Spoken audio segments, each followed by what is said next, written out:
I'm going to call this meeting to order for the City of Iowa City on October 1st, 2024. Roll call, please.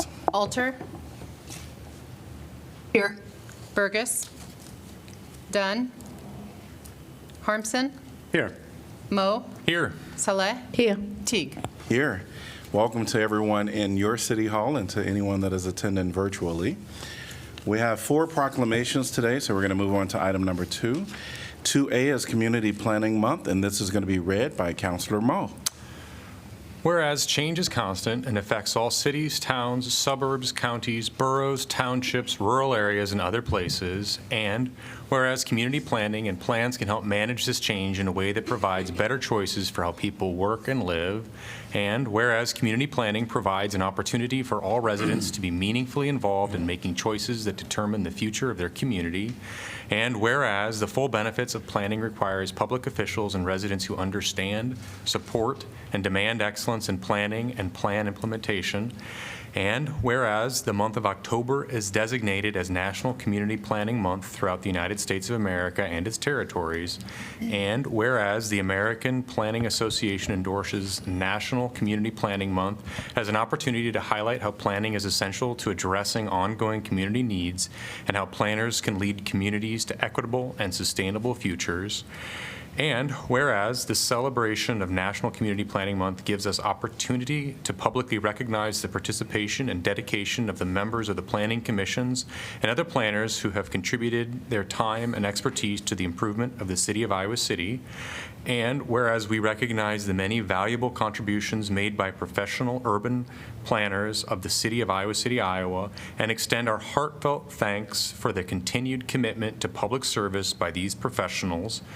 And whereas this commitment is exemplified by the city's recent $3.75 million pro-housing award through the U.S. Department of Housing and Urban Development, which will be used to reduce regulatory barriers to housing construction, provide housing counseling services, and to develop new affordable housing for low and moderate income housing. Now, therefore, I, Josh Moe, on behalf of Bruce Teague, Mayor of Iowa City, Iowa, do hereby proclaim the month of October 2024 as Community Planning Month in the City of Iowa City, Iowa, in conjunction with the celebration of the National Community Planning Month. And receiving the award is Danielle Sitzman, the Development Services Coordinator for our city.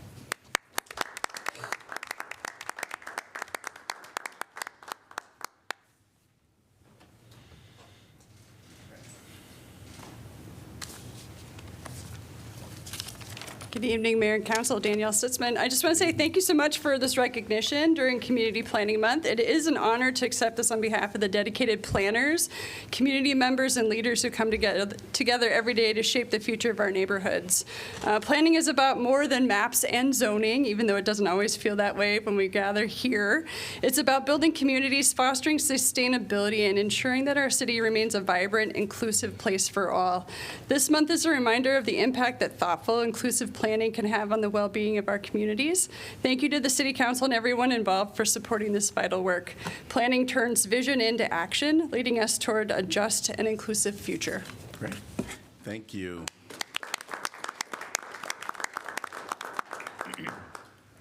To be Domestic Violence Awareness Month will be read by Councilor Harmson. Whereas domestic abuse, dating abuse, and stalking affects women, children, and men of all racial, cultural, and economic backgrounds, causing long-term physical, psychological, and emotional harm, and whereas 1 in 3 Americans have witnessed an incident of domestic violence, and whereas children who experience domestic abuse are at a higher risk for failure in school, mental illness, substance abuse, suicide, and may choose violence as a way to solve problems later in life, and whereas domestic abuse in rural communities exists as a hidden, silent, and often unrecognized crime that is often underreported, and whereas through the inspiration, courage, and persistence of victims of domestic abuse, their children, and advocates, our communities are learning to recognize the impact of violence in the home and within intimate relationships.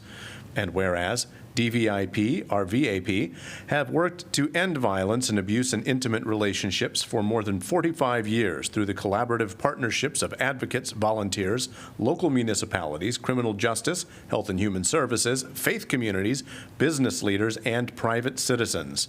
And whereas our community's achievements should be commended, and we must continue our commitment to respect and support victims of domestic abuse and to prevent future violence in our community. Now, therefore, I, Sean Harmson, on behalf of Bruce Teague, Mayor of Iowa City, do hereby proclaim the month of October 2024 to be Domestic Violence Awareness Month. And accepting the award is Allison Tippie and Alta Medea from the Domestic Violence Intervention Program.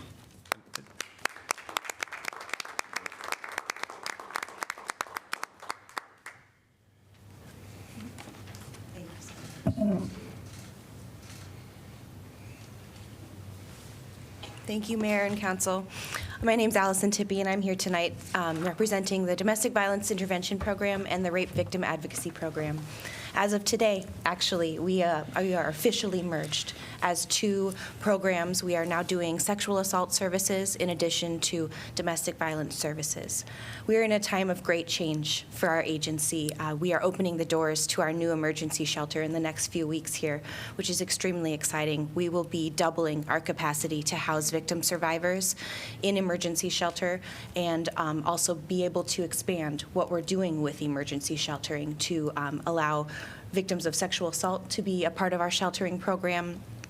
And as we do our 8-county service region, we will be bringing more people in from our southern counties. We serve all the way down to Missouri and all the way over to Illinois in this corner of southeast Iowa. So this is going to be really incredible for victim survivors. This past year in Johnson County, we served 1,919 victim survivors of domestic violence, stalking, dating violence, and human trafficking. Within that population, 1,091 of those individuals were from Iowa City. So we are continually grateful for your support of our program, and we are just so glad to have you on our side. We wouldn't be able to do this without your support, so thank you. Thank you. And congrats on the new shelter. It's beautiful. Yes. We are moving on to 2C, Indigenous Peoples Day. Whereas the City of Iowa City recognizes that the indigenous peoples of the lands that will later become known as the Americas have occupied these lands since time immemorial. And whereas the city recognizes the fact that Iowa City is built upon the homelands and villages of the indigenous peoples of this region. And whereas the city is dedicated to opposing systemic racism towards indigenous people, which perpetrates high rates of poverty and income inequality, exacerbating disproportionate health, education, and social crises. And whereas Indigenous Peoples Day was first proposed in 1977 by a delegation of Native nations to the United Nations-sponsored International Conference on Discrimination Against Indigenous Populations in the Americas. And whereas the city strongly supports the proposition that Indigenous Peoples Day shall be an opportunity to celebrate the thriving cultures and values of the indigenous peoples of the region. And whereas the city strongly encourages schools to include the teaching of indigenous peoples' history in its curriculum, and encourages other businesses, organizations, and institutions to recognize Indigenous Peoples Day. Now, therefore, I, Bruce Teague, Mayor of the City of Iowa City, do hereby proclaim October 14th, 2024 as Indigenous Peoples Day here in Iowa City. And receiving this proclamation will be Marie Krabs from Great Plans Action Society.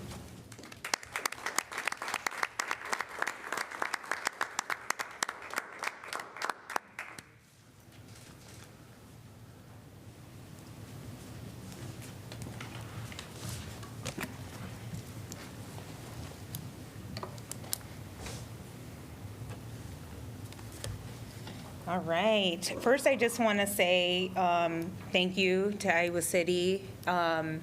It feels really good to live in a city that does try very hard to be inclusive, and recognize all of its populations.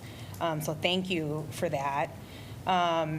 This gesture today is very important because generally when we see Indigenous representation in dominant society, unfortunately, it's generally one of three things: erasure. Erasure as if we don't exist anymore, like we're, something in history.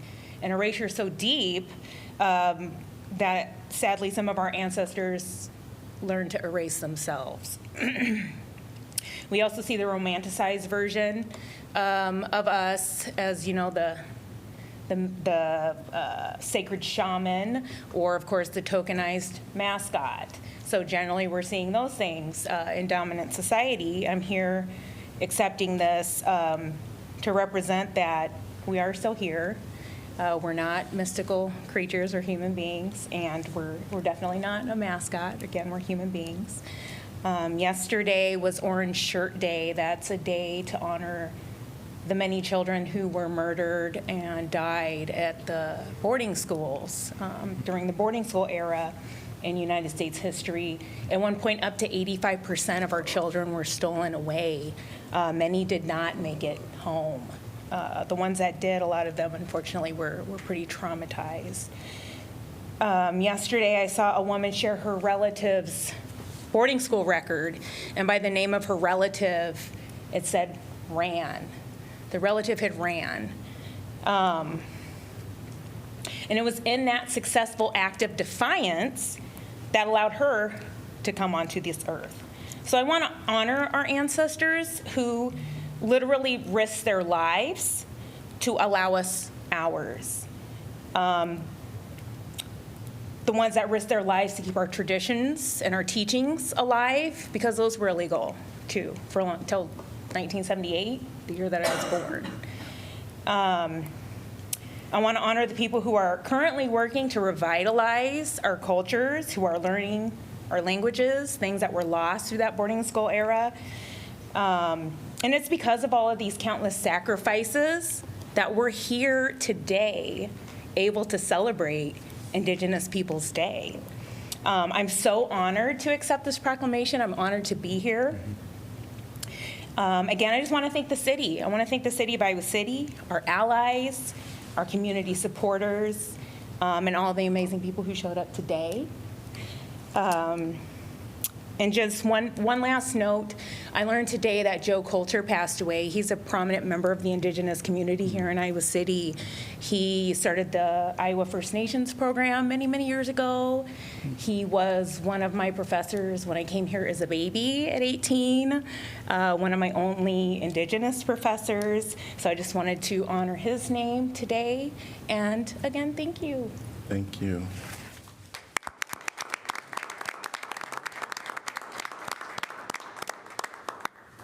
Thank you for your words, and let's take a moment of silence for Joe Coulter. We do know him. Yes. Thank you. 2D is National Disabilities Employment Awareness Month, and this is going to be read by Mayor Pro Tem Sala. Whereas the purpose of National Disability Employment Awareness Month is to provide education about disability employment issue and celebrate the many and variety contribution of Americans workers with disability. And whereas October 2024 marks the 79th anniversary of National Disability Employment Awareness Month, and whereas it is history traced back to 1945, when it started as a week focus on people with physical disability, but later evolved it into a full month that acknowledged the importance of increasing the workforce inclusion of people with all nature of disability. And we are supporting the talents and careers of Iowan citizens with disability, and creating meaningful experience in the workplace is an essential ingredient to build an inclusive community and a strong economy. And whereas activities during this month will reinforce the value and talent that people with disability add to our workplace and communities, and affirm Iowa City commitment to increase access to good jobs for all workers, including workers with disability. And whereas Iowa City's long-term success is depending on empowering all individuals with ability to work and express their talent in the workplace, fulfilling open jobs, and enhancing the quality of life throughout the community. And whereas Iowa City is committed to cultivate a positive welcome environment where individuals can pursue career opportunity across many different occupations that welcome their skill set and help them reach their goals. Now, therefore, I, Mazahir Saleh, on behalf of Bruce Teague, Mayor of Iowa City, hereby proclaim October 2024 as the National Disability Employment Awareness Month and call upon employers and community organizations in Iowa City to observe October with appreciation program and activities to ensure that workers with disability have access to good job every month, every year, and to pledge to continue pursuing the goals of opportunity, full participation, economic self-sufficiency, and independent living for people with disability. And here to accept is Dr. James Williams and Monica Brockway from Iowa Vocational Rehabilitation Services.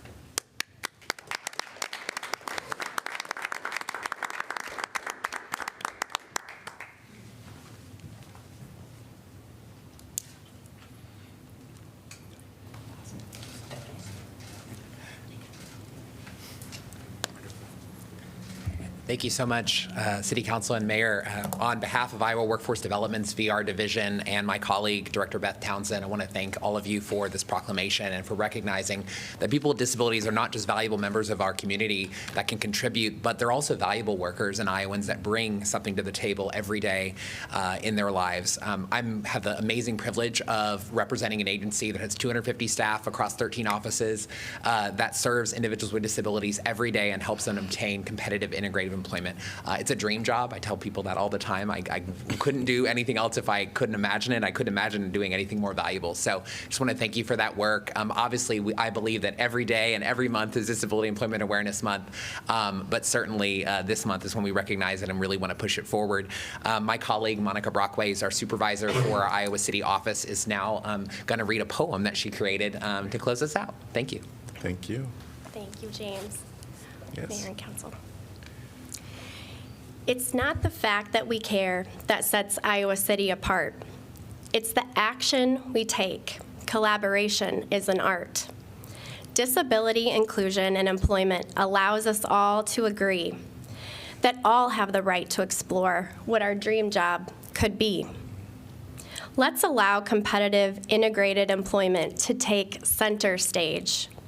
Let's acknowledge that accessible employment is more than its wage. In addition to the UNESCO status and great basketball, we're a community that prides itself on accessibility and inclusion for all. Innovative solutions, when there's a will, there's a way. Thank you, Iowa City, for the proclamation today. Beautiful poem.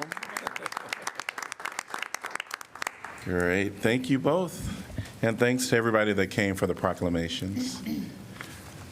We're going to move on to our consent agenda, which is items 3 through 7. Can I get a motion to approve, please? So moved. Second. Moved by Joe, moved by Mo, seconded by Saleh. All right. And anyone in this room want to talk on anything on our consent agenda? Seeing no one. Council discussion. Roll call, please. Mo? Yes. Saleh? Yes. Teague? Yes. Alter? Yes. Harmson? Yes. Motion passes 5-0. We're moving on to our item number 8, which is community comment. This is an opportunity for the public to come and comment on things that are not on our agenda. And if you are here and you want to speak, please raise your hand. Great, we have 2 present. All right. Welcome. Hey, folks. It's Indigenous Peoples Day. Palestinians are indigenous people. and they are being bombed into oblivion in Gaza with U.S. Arms. And I do believe that in respect for our own Indigenous Peoples Day, that we should be on the phones, in the streets, on the typers. We should be protesting as good Iowa Cityans if we want to really celebrate Indigenous Peoples Days. I have a quote here from Kurt Vonnegut's book, Slaughterhouse-Five. Kurt Vonnegut used to live here, and he taught here. He went to school here. And he wrote this book while he was in Iowa City. And he said in his book, this is just taken out of the context of the book, I have told my sons that they are not under any circumstance to take part in massacres, and that the news of massacres of enemies is not to fill them with any satisfaction. I have also told them not to work for companies which manufacture the machines of massacre. And I have told them to express contempt for people who think we need the making of those weapons. Slaughterhouse-Five, Kurt Vonnegut. Martin Luther King, Christmas sermon, December 24th, 1967. Wisdom born of experience should tell us that war is obsolete. There may have been a time when war served as a negative good by preventing an evil force, but the very destructive power of modern weapons of warfare eliminates even the possibility that war may any longer serve any good. And so if we assume that life is worth living, if we assume that mankind has a right to survive, then we must find an alternative to war. Right now we're on the brink of nuclear confrontation with Russia. We have demonized Russia through propaganda for the past, it's probably been 10 years now. And right now people think that the good thing is to basically bomb. The other day, Zelensky, now a lapsed president, his term ran out, was in Scranton, Pennsylvania with Governor Shapiro signing bombs. It was an autograph session. That's perverse. What we need to do is stop the escalation. We need to call, we need to write, we need to be in the streets. We need to stand up now. Please state your name and city you're from for the record, please. Mayor, that's a good outfit, by the way. Thank you. Brandon Ross, and where I'm from, by the way, Mr. Harmson, you have a good radio voice. Thank you. Iowa City, Iowa, 1822 Rochester Avenue. Thank you. All right, you. take care, Alrighty. folks. Welcome. Thank you.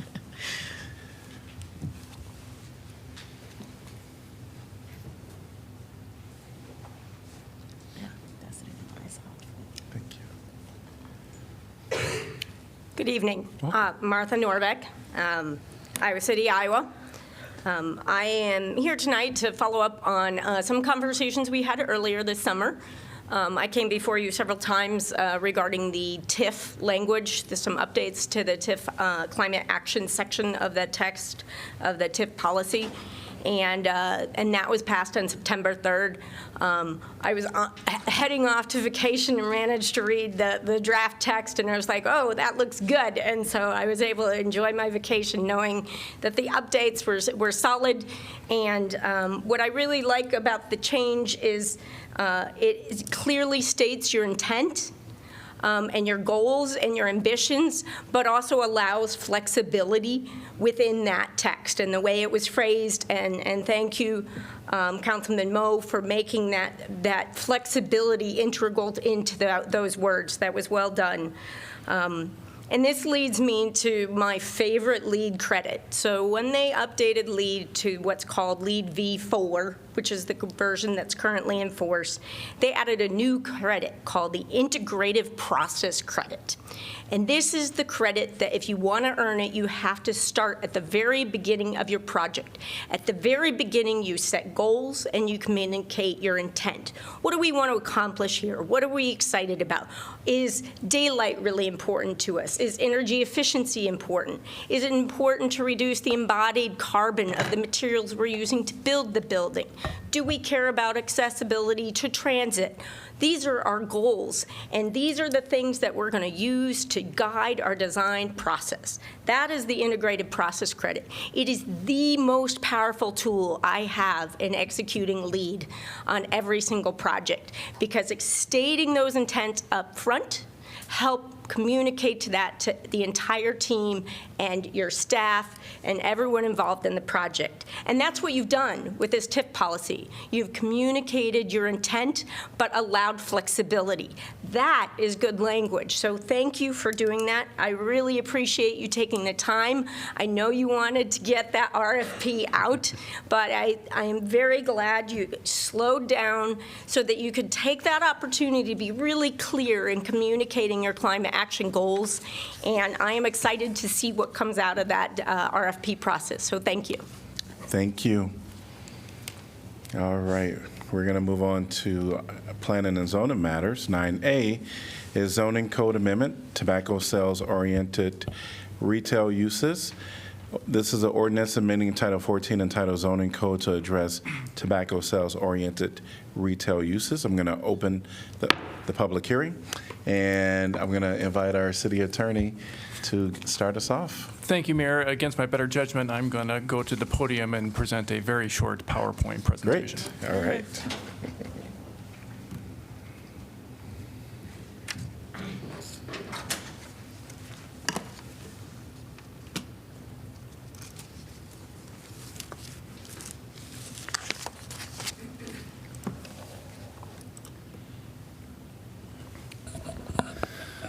All right. Well, of course, normally you would have a representative of the planning department before you to offer such things, but because this was a council-driven initiative, it falls to me. Of course, council is well aware of the history of how we got here, but I thought I would summarize briefly for the benefit of the public, both online and physically present. This was a matter that council considered over the course of several work sessions and ultimately decided to pursue a zoning ordinance that would allow, or I should say would require, the separation of tobacco retail uses by at least 500 feet. Also to require separation by at least 500 feet between tobacco retailers and school property and university-owned property. And so that was the draft ordinance that I created, and with the heavy assistance of our planning department, I should note, and presented that to planning and zoning for their consideration. They considered that, well, let me get ahead. They considered it at their, I want to say, September 3rd meeting. I hope I have that date correctly. But they ultimately recommended approval for council by a vote of 5-1.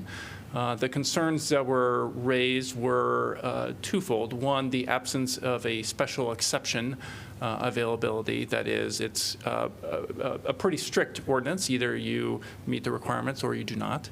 And that's kind of the end of the discussion. And two, there was a question about whether nicotine replacement therapy, such as nicotine patches, nicotine gum, nicotine lozenges, would be affected by this ordinance. Ultimately, I concluded they would not, and because I was able to confirm with the state that those products do not require a tobacco permit, and thus this ordinance would not apply to them. An example of that is already present in Iowa City. The downtown Target store sells those products but does not have a tobacco permit. So the next slide before you, well, shoot, let me see if I can go back one. So here is kind of an overview, kind of a wide shot of the city of Iowa City. You will see on it the various buffers that are present, both in blue for the presence of current tobacco retailers, and in yellow and orange for the presence of schools and university-owned property. So you get some sense as to areas that would be forbidden under this ordinance to locate in the future and areas that would be available. On the next slide, I'm zeroing in a little bit in the downtown area, so you have some sense as to the density there. As you can see, there is very little area of downtown that would be available for subsequent retailers. Likewise, this is the Highway 1 and Highway 6 corridor. As you can see as well, there are some areas where they could be located in the future, but not as many because of present retail uses. As I mentioned, Planning and Zoning at their meeting did recommend approval by 5-1.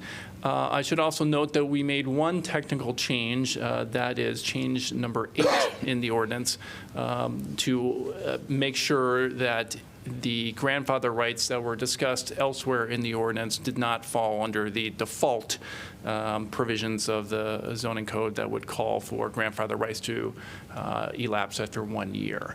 And so that, I just want to point out that that was a change that was made after Planning and Zoning's consideration of this. I believe that's all. I'd be happy to answer any questions. Oh, I see that I got the date wrong. It was September 4th, not September 3rd. Will you talk about the lapse after 1 year? Because the council talked about a 60-day. You're right. So the draft ordinance before you tonight has grandfather rights that have two components. One is that if the tobacco permit lapses for a period of 60 days or more, then the grandfather rights would be extinguished. The other is whether or if the tobacco sales-oriented use ceases, for example, for remodeling work or a change in ownership, something like that.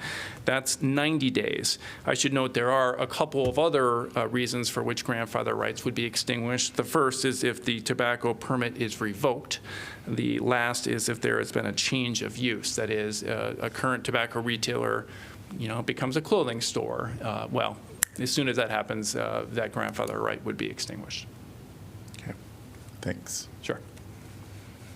Are there any other questions for me? No. Thank you. Thank you. Anyone from the public would like to address this topic? If you're online, please raise your virtual hand and I'll call upon you. If you're in the audience, please raise your hand so I'll know. Please, welcome. Hello. Do I need to sign in? Yes, please. Okay. I am Susan Villata, and I work for Johnson County Public Health. And what city do you live in? I actually live in Swisher. Welcome. Yeah, thanks.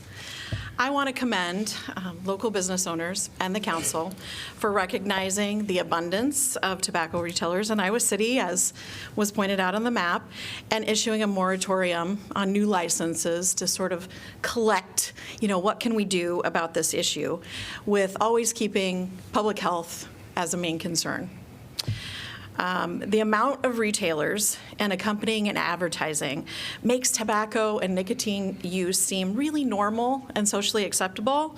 So this ordinance limiting retailer density and proximity to youth and young adult-oriented places is definitely aligned with public health guidance to reduce density, because when more tobacco retailers in a given area, residents' health suffers. Youth are more likely to start using tobacco and nicotine products. Those that are trying to quit have a harder time quitting. And this also helps ensure retailers who aren't clustered in neighborhoods with a high percentage of lower income residents or residents of color, something the tobacco industry has sort of been known for doing. I do want to add that increasing the distance from 500 to 750 or 1,000 feet and beyond, and instituting a set number or a cap of tobacco retailers could produce even greater results. In 2016, there were 55 tobacco retailers in Iowa City. Currently, there are 62. With the unfortunate popularity of all these newer vaping products and brands and flavors and the pouches, and this number could grow without some sort of a cap. But thanks again for helping reduce the influence of tobacco and nicotine in our community. Great, thank you. Anyone else like to address this topic? Seeing no one in person or online, I'm going to close the public, before I close the public hearing. Now, I can't see you, Councilor Alter, but are folks inclined to agree with P&Z?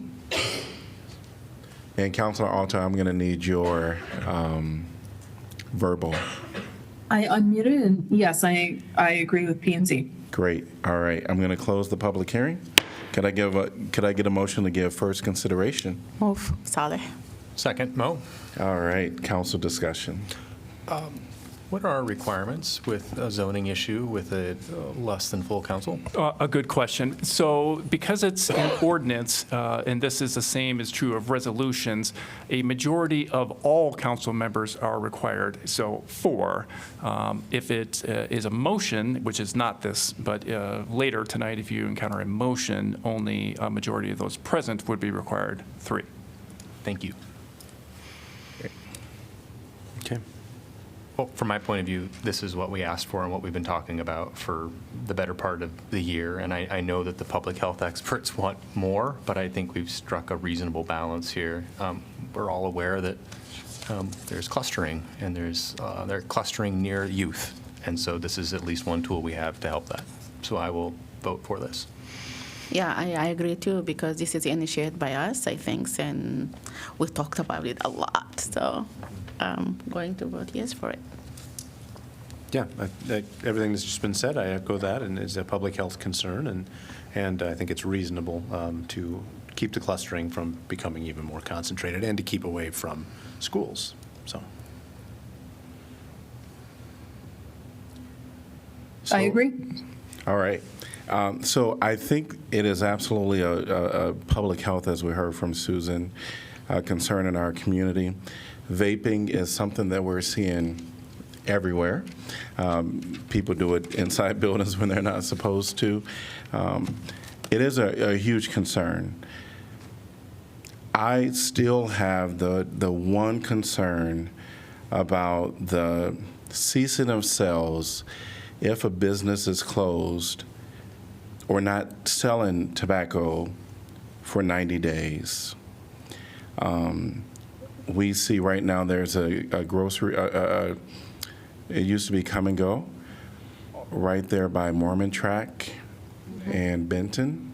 Yes. And I have concerns because if a business goes to renovate their, property, we hear from our engineers today, things are delayed. 90 days is not enough time. If there is a way for us to do some type of a optional waiver, I would not really like a waiver. I would suggest that we do what we do with downtown for alcohol, which is 1 year, is what we do for alcohol. If a person has not, started selling alcohol or taken over that business within 1 year, then it's ceased. I don't think that is the right thing for council to do when someone may be renovating their space, trying to figure out financial concerns. We have some individuals that are minorities that own some of these properties, and sometimes getting loans, as we know, for minorities are a challenge. That is the only thing that I'm requesting, is that the council would consider not 90 days, but 1 year if the sales cease. And how did we come up with the 90 days? I really don't remember that. Like, we are the one who decide on the 90 days? Yes. I think it's reasonable. Is that substantial? Is that change substantial enough that we would need to send this back to planning and zoning? That's close. While I'm thinking about that for a moment, the question was asked how we came to 90 days. I originally drafted it at 60 days, which was arbitrary on my part. And then council discussed it about what they wanted to do and settled on 90. And so I made that change before presenting it to planning and zoning. I think that is probably a small enough change that I would consider that non-substantial. Can we just like change the vote with the amendment of the 1 year and vote for it today? If a council member were to offer a motion and it be accompanied by a second to amend the section that we're discussing, which is from Section 7 of the ordinance amendment, amending Title 14, Chapter 4, Article E, Section 5, subsection H, for the portion that speaks to the tobacco sales-oriented use ceasing for a period of 90 days, then that is something that council could amend tonight, if it so chose. I think this, now I just know about this.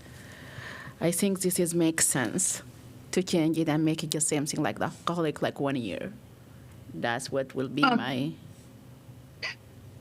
amendment. I just have a point of, I guess, a point for discussion. If someone is a small business owner and this is a significant portion of how they're garnering their sales, would this not be a top priority? I guess that's one of the sticking points for me is certainly I do not want to penalize or punish small business owners, but the flip side is, I mean, this is a foundational part of their business is making sure that they have their permits. So I guess I'm just wondering to give them so much time. I think you make a good point as far as like, wouldn't this be a priority for people? I can tell you countless times I have spoke to people in our community, and I know Mayor Pro Tem, and I just had a conversation with a lady that owns a restaurant. She opened it, and all the regulations that went with it, it took her forever to figure it out. And so when we're talking about whatever the reason they close for, there are so many reasons that a business might cease sales. 90 days for so many reasons may not be the right length of time for that, business. We see from downtown where we have the 500-foot rule for alcohol, and that has worked. People, get in gear to get it reopened within that 1 year's time, or else they'll lose, that opportunity. And so I just know I can tell my own personal stories, but 90 days is not enough time for some individuals that really do, want to operate. And it may not even be, total sale of, tobacco. Is other things that they may be selling in their establishment. And for whatever reasons, they may not be able to move as quickly as, as we would like them to. So I'm just asking that we consider it to be the same as the alcohol use that is already in place in the downtown district. I would like to put a motion to amend this, the same description that our city attorney described it, all the reading that you read, to make it 1 year. Okay. Motion by Sala. Second, we need second. I guess I'll second. That's not typical. Seconded by Teague. I have a question for the city attorney. When it says I'm just trying to, there's just a lot here and I can't remember specifically. Does this, we're looking at 7(1)H1C, does that include a change of ownership? Does basically the grandfather right attach to the property or to the owner of the? To the property, yeah. So if somebody was wanted to put it up for sale and it was 11 months later, they could still sell it, and the new owner of that property could still maintain the... Under the proposed amendment, that would be true, yes. Otherwise, it would be 90 days. Although I would note, it has been typically my experience that businesses that are for sale remain in business and continuing to sell. Yes. For example, there's the oh shoot, I forget the current business name, but it's under contract to be a Casey's on the northeast side of town. That business remains open and continuing to sell tobacco, and I presume will seamlessly continue to do so upon the closure of that sale.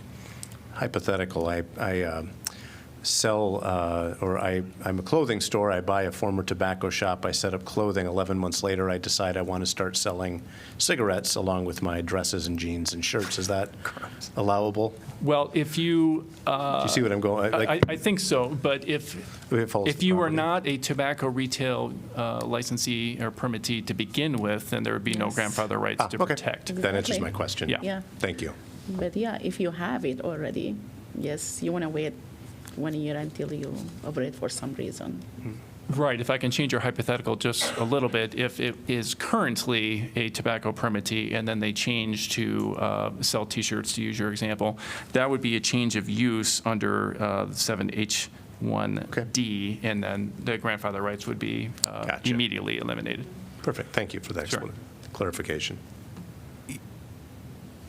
I guess the goal of this is to not take away license from people, but through attrition, hopefully reduce the clustering and reduce the quantity near schools. I don't think we should be making it easier to maintain clustery and easier to be close to schools. And it's also hard for me to imagine the analogy or the similar situation you used was a kitchen or a restaurant.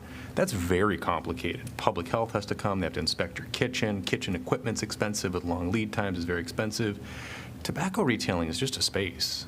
Like, I mean, it's not as complicated as a kitchen. It's hard for me to imagine it taking more than 90 days to change the carpet and ceiling tiles. I don't see this as it's written being problematic. But if it's not problematic, and also it will be good just in case if somebody needed it, why not we go ahead and do it? Because it would, I think, reduce the goals that we are trying to achieve. Our goal is to sort of say we have a problem right now. We identified this problem of we have clustering, which encourages smoking and youth tobacco use. We have them close to schools or targeting children. We wanted to move them away. That's our stated goal, is to like have less clustering and further away from schools, but still allow it because it's legal, and that's fine. We're not saying no, but 90 days is, we could say 0 days, but 90 days is the grace period. So I'm inclined to say that this is right as it's written. You mean we're really doing this, so we're waiting for that business to fail on renewing in 30 days, so we can, in 90 days, so they are no longer in business, and this way we reduce the amount of business that we have. Well, I think if a business goes out of business, go out of business. And then we would hope that eventually it would become something other than a tobacco resale, right? Like that would be our goal, is that if a business, a retailer were to go out of business, that something not tobacco store would move into that space, especially close to schools and close to other retailers. I think that extending it to a year reduces the potency of that. I think in that example, you're exactly right. We're trying to reduce somehow, but the example that I'm giving is if there is an existing owner, because I've talked to lots of owners, different businesses, myself included, where you think you're going to do something in 90 days and it doesn't happen. Mm-hmm. And that's the issue that I have with this. I don't believe that 90 days is an appropriate amount of time for an existing owner. Yes, if they know it, then maybe they'll figure it out. But if someone is renovating their space, come and go on, for instance, they have a small building, now they want to renovate it. It will not take, it could take more than 90 days. And I don't think that that's the right thing for us to, with an existing, because things need updated. Right. right? The county just got renovated, and not, Yeah. I mean, these are different, sizes, but even still, even if it's a small parcel, 90 days may not be the right amount of time, but that's all I'm, suggesting is if you want to do more stipulations where it's only current owner for one year, that's what I'm trying to just, push out there, that 1 year for a current owner. Any other options, yes, it would be, probably not an issue. But, We have a motion on the floor anyway. and yeah, second.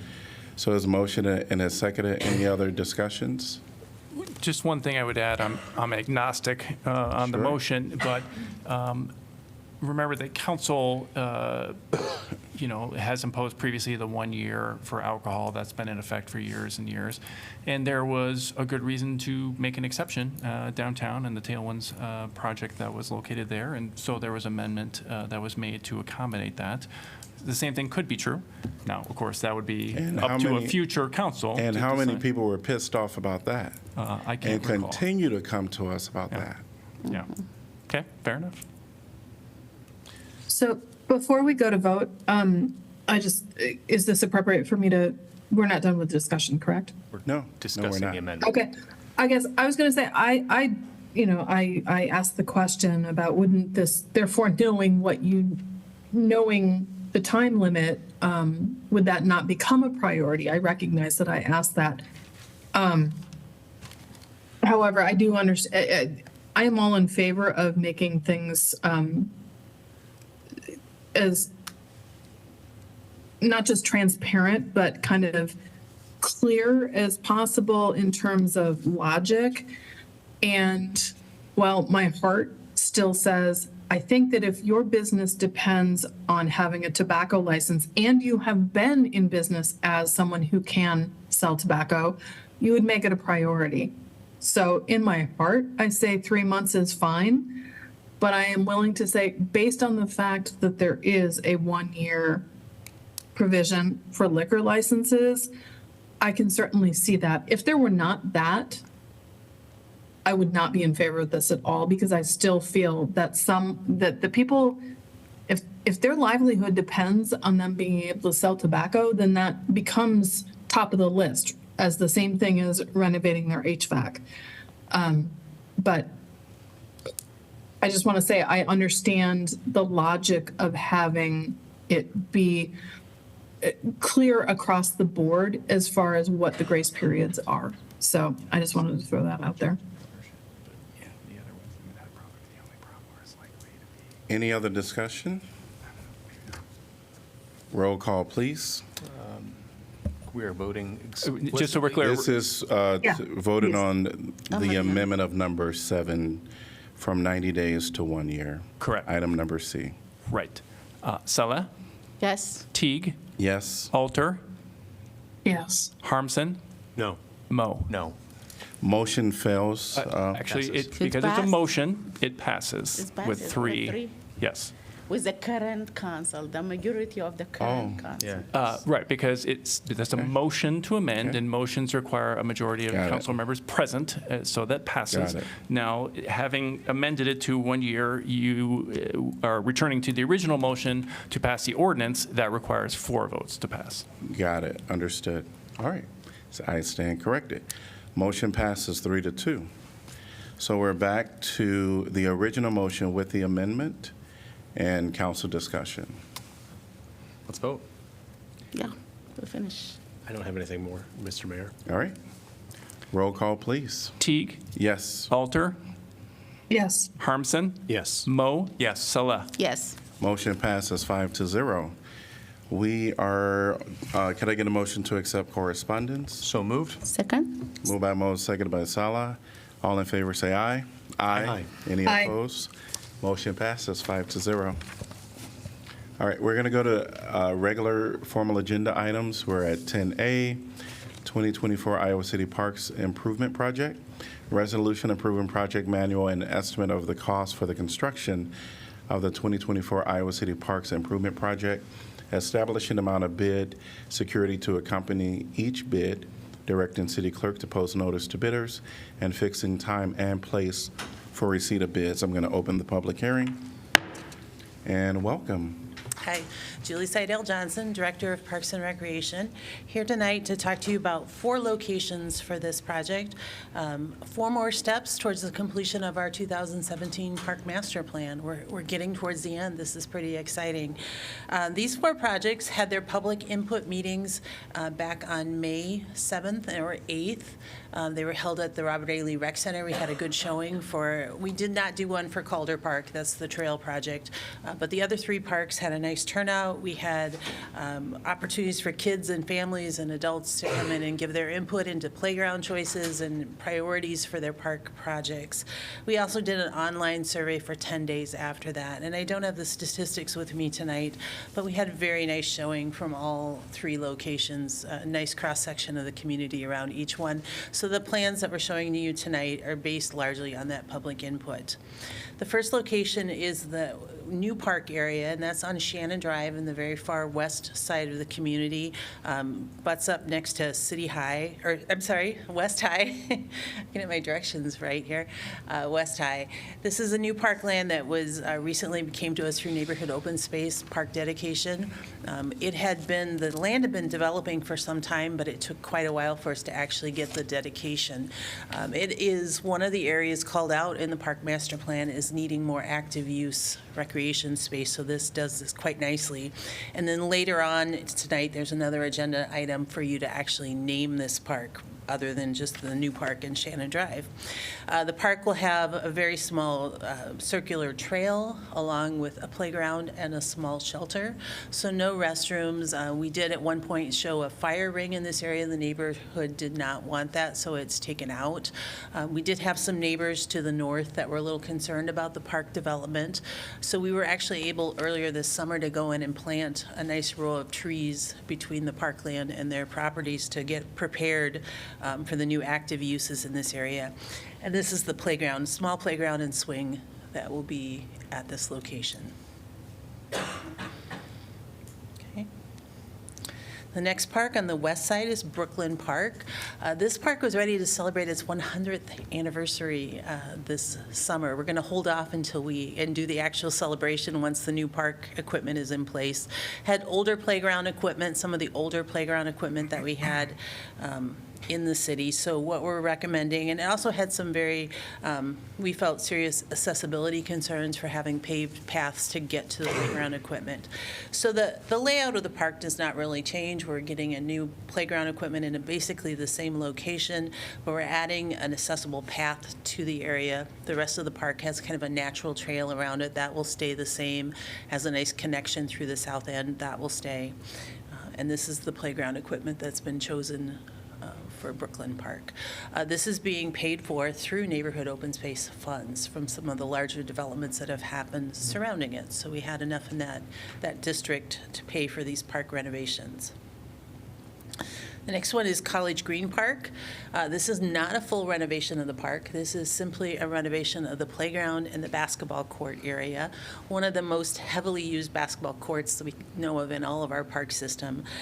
So what this will do is it does change the shape somewhat of the playground, kind of keeping it within that same quadrant of the park, but it rebuilds the basketball court, resurfaces, rebuilds it. You can see we've added a little circle up in the top left corner of the basketball. Anybody want to guess?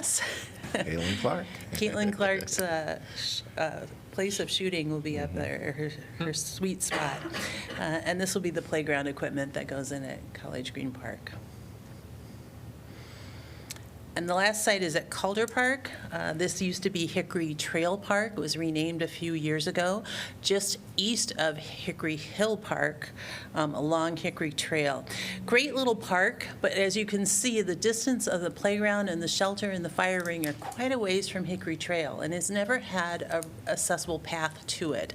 It's been a park for longer than I've been here, but that's a hillside coming down from Hickory Trail, so it was very expensive and kind of a little engineering to figure out how to get this to have an accessible path.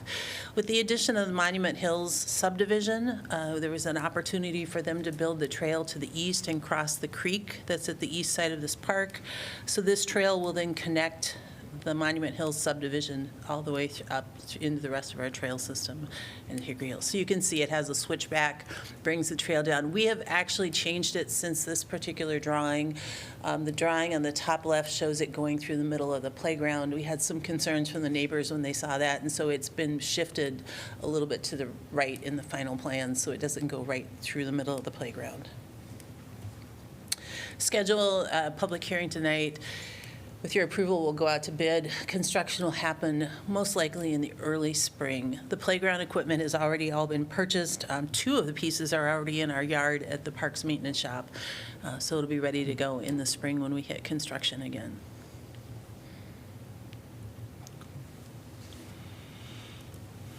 Any questions? Any questions? None at all. Thank you.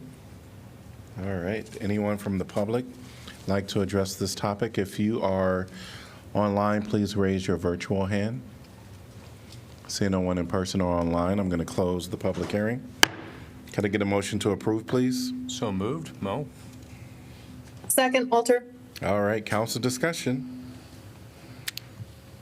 Very nice additions. Beautiful. I appreciate. Yes. I very much appreciate the focus on making all these parks accessible. I know sometimes people complain, they're like, why are we updating this park? And when we explain it's to improve accessibility, people say, oh, well, that makes sense. That's the right thing to do. So appreciate the focus on that. And we're almost done.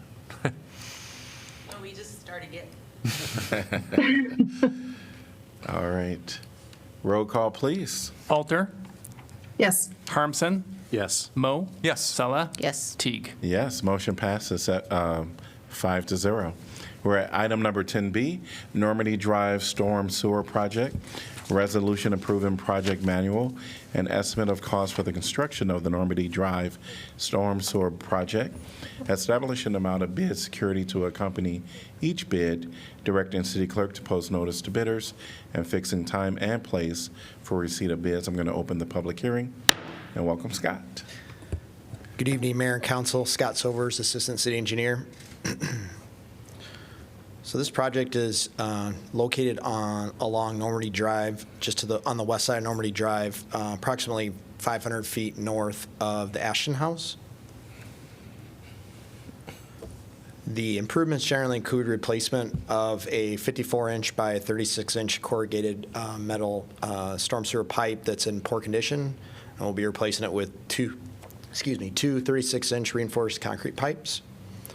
We also be installing a gate structure that allows us to close off the storm sewer when the river is up, so we can prevent flooding of Normandy Drive during high river flows. Replacement of pavement that's in poor condition, and then as well as replacement of sidewalks that are need to be removed and replaced to be able to install the new storm sewer. And then there are a number of smaller trees that were planted as a part of another project, and so we are going to relocate those to protect them. The estimated construction cost for the project is $395,000. As far as schedule goes, we're having the public hearing tonight. The bid opening is planned for October 23rd. Award at your November 4th meeting. And then completion is scheduled for May 31st of next year, with construction starting early spring. That's what I have for my presentation. I'd be happy to answer any questions you guys may have. Real quick, I was just talking with a friend of mine the other day about my being happy to living in a place where we can actually say out loud we plan for things like climate change and big weather events, and I noticed this is a doubling of the capacity. Yep. Is that part of is melded in with our ongoing efforts to make our community more resilient? Absolutely. Yep, absolutely, especially since we're adding that gate structure that allows us to shut off the storm sewer should the water raise enough where we start getting surcharging of the storm sewer.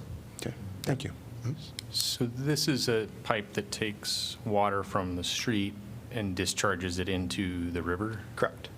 Is there a way to not discharge it into the river, to use stormwater management that would allow it to go move to the soils on site? Is that possible in this low-lying area? It's probably possible. I mean, I think you'd have to create maybe a detention area of some sorts. And the city owns that property, right? Right.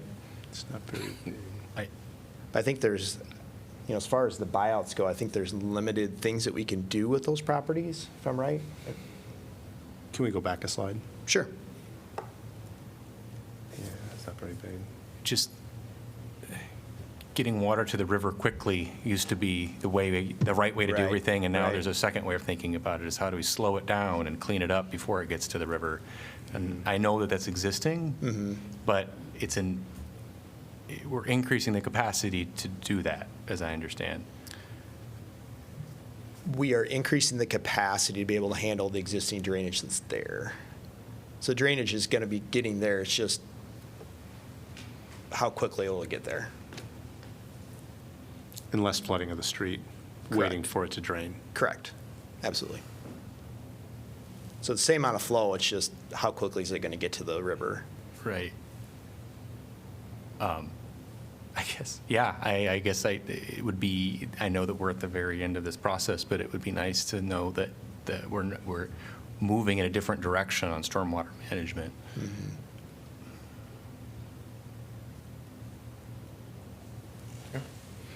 any other comments or questions, actually? All right, thank you. Thank you. Anyone from the public like to address this topic? If you're in here, just come on up. If you're online, please raise your virtual hand. Seeing no one, I'm going to close the public hearing. Could I get a motion to approve, please? So move, Saleh. Second, Alter. All right, council discussion. Kind of started my comment during that conversation. I guess I'm concerned that we're, I guess that we're just replacing in kind. Maybe that's not that big of a deal. What if it's an opportunity to make things better and bring a public works project into alignment with our climate action plan and/or our strategic plan? We should be doing that, and I don't know if this does that. I mean, our strategic plan specifically talks about the Iowa River, improving it. So I guess I'm not particularly supportive of this, but I also understand that it's a replacement in kind. What I would say is I think it's a great opportunity for staff to hear that. And, just think about this in future projects. I agree too, because this is really good to start thinking that way. It will, I guess, boost our goal for climate action and everything. But just because this is toward the end of the project, so we can maybe, yes, then do it this time, but this is a good opportunity for any future project to be added before we, because I know it needs to be budgeted too, so I need more money, right, Jeff? Sure. Yeah. So, and this is already done, so, but I agree with you totally for that, yeah. Mayor Pro Tem, I was just going to add on to that to say that, yes, I think that one of the things we need to be front-facing in the way that you just suggested for future. And we need to think about what are the costs, quite literally. I mean, there's costs to our future generations, but also dollar amounts, and how do we account for that? So I heartily agree with both you and Councilor Moe that these are things that we need to surface, and then we actually need to have those dollar discussions too. And I'm glad you're bringing that to my attention. I like it.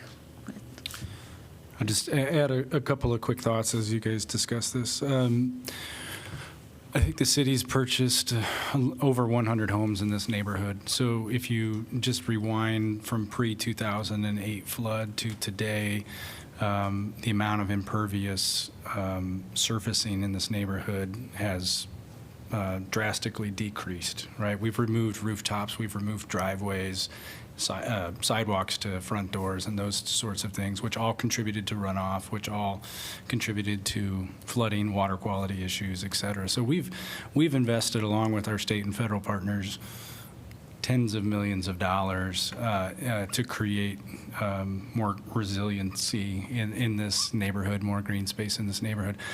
We chose at that time to do voluntary buyouts. Ultimately, this area, this is still a neighborhood. We still have to anticipate those flooding situations. So getting those floodwaters out of the street are still important when that river comes up. But ultimately, our goal for this neighborhood is to have it all be parkland, which means the roads come up and there's no road flooding issues to worry about. That's the long-term strategy we're working towards. Your point's well taken. I'm not dismissing it. I just don't want us to lose the bigger picture that the city's already established a goal of creating a 100% green space. It's going to take decades to achieve because of the path that we chose at that time. And I think there's going to be interim challenges like this to keep that neighborhood safe as well and getting floodwaters off the street.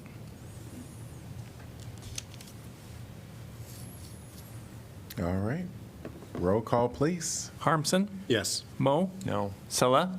Yes. Teague? Yes. Alter? Yes. Motion passes 4-1. We are moving on to item 10C, Riverside Drive Pedestrian Bridge at Iowa Avenue Project. Resolution approving project manual and estimate of cost for the construction of the Riverside Drive Pedestrian Bridge at Iowa Avenue Rehabilitation Project, establishing amount of bid security to accompany each bid, directing city clerk to post notice to bidders, and fixing time and place for receipt of bids. I'm going to open the public hearing, and welcome. Good evening, Mayor and Council. Aline Dumaki, Senior Engineer in the Public Works Department. This evening, I will show you a brief presentation regarding Riverside Drive Pedestrian Bridge at Iowa Avenue Rehabilitation Project. It's a really long title. Most of you are already very familiar with the project location. This bridge is situated on Riverside Drive, just south of Iowa Avenue intersection. Built in the early 1960s and similar to the Burlington Street pedestrian bridge. This pedestrian bridge has facilitated safe and efficient foot traffic for thousands of residents, students, faculty, and staff between downtown Iowa City and the University of Iowa Medical Campus. 2019 bridge inspection report revealed the need for significant rehabilitation to ensure its continued safety and functionality. As you will be able to see in the following slides, this bridge exhibits significant cracking, spalling, exposed reinforcement, and general degradation of the structure. Furthermore, the outdated railings combined with inadequate lighting and worn surfaces contribute to a visually impaired and unappealing appearance. In the next couple of slides, I will also show you the current conditions and the extent of the deterioration. You can see here clearly the concrete is spalling and the reinforcement is exposed and corroded. Similarly, in this photo, you can see the extent of the deterioration around the spiral ramp and under the bridge deck. This project generally includes the structural concrete rehabilitation of the existing bridge, spiral ramp, and stairs, structural concrete coating, expansion joint repair, aesthetic improvements such as new handrail, new electrical lighting, and bridge deck coating, as well as ADA improvements to the sidewalk connecting the Iowa River Trail to the Riverside Drive sidewalk. Worth mentioning is that the new handrail will be in the same style as the one on the Burlington Street Bridge, First Avenue underpass, and other locations throughout the city. This project will have minimal community impact. Despite the fact that the bridge will be closed for the entire duration of the project, pedestrian detours will be posted for the public. The contractor is allowed to work 7 days a week, daytime and/or nighttime, and any lane closures on Riverside Drive will be limited to between the hours of 9 p.m. and 6 a.m. In this slide, is basically a typical lane closure. On the left, you can see the hashed out area showing the inside lane closure, and on the right side, the outside lane closure, which is very typical for this type of work under bridges. As for the construction timeline and cost, the anticipated construction start date is May 19th after the commencement ceremonies are completed, and the construction completion expected to be August 15th, a week before students come back to class.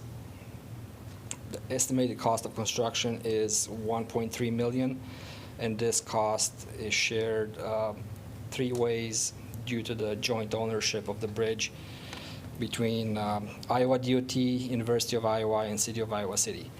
The portion that the City of Iowa City will be responsible for is 25%, and that translates to roughly $325,000. The bid letting is expected to take place October 24th of this year, and with award hopefully November 4th. And with that, I'm more than happy to take any questions you might have. Were these corkscrew bridges, were they designed by Ned Ashton? Are they historic in their nature? They are historic, yes. This one, I believe, was built before Burlington Street Bridge. Even though it's similar, it's a slightly different structure. This one is cast in place slab, while the Burlington Street Bridge is composite steel beam with a concrete deck on top. But as you could probably see from the first slide, the design plans were actually from 1960, and this bridge was built shortly after. So I would assume probably 1963 or 64. And Burlington Bridge was after that. And then what will it look like when it's done with these repairs? You know, I'm curious, in new concrete, old concrete, it looks like it maybe had been painted once. Like, what's it gonna, it's kind of a very visible part of Iowa City. I'm curious, like, what's it gonna look like? I'm glad you asked. So currently there are no lights on the bridge at all. And with this project, we will attempt to restore some of its original appearance. For example, I don't know if you can see my cursor, but we will have pole lighting on the bridge just as before. Right now we don't have any, and we will also have under bridge lighting, and I can show you some typical lights that we'll be using.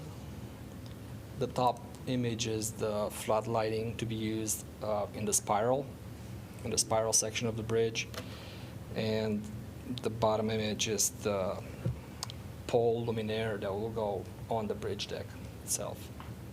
Mm-hmm.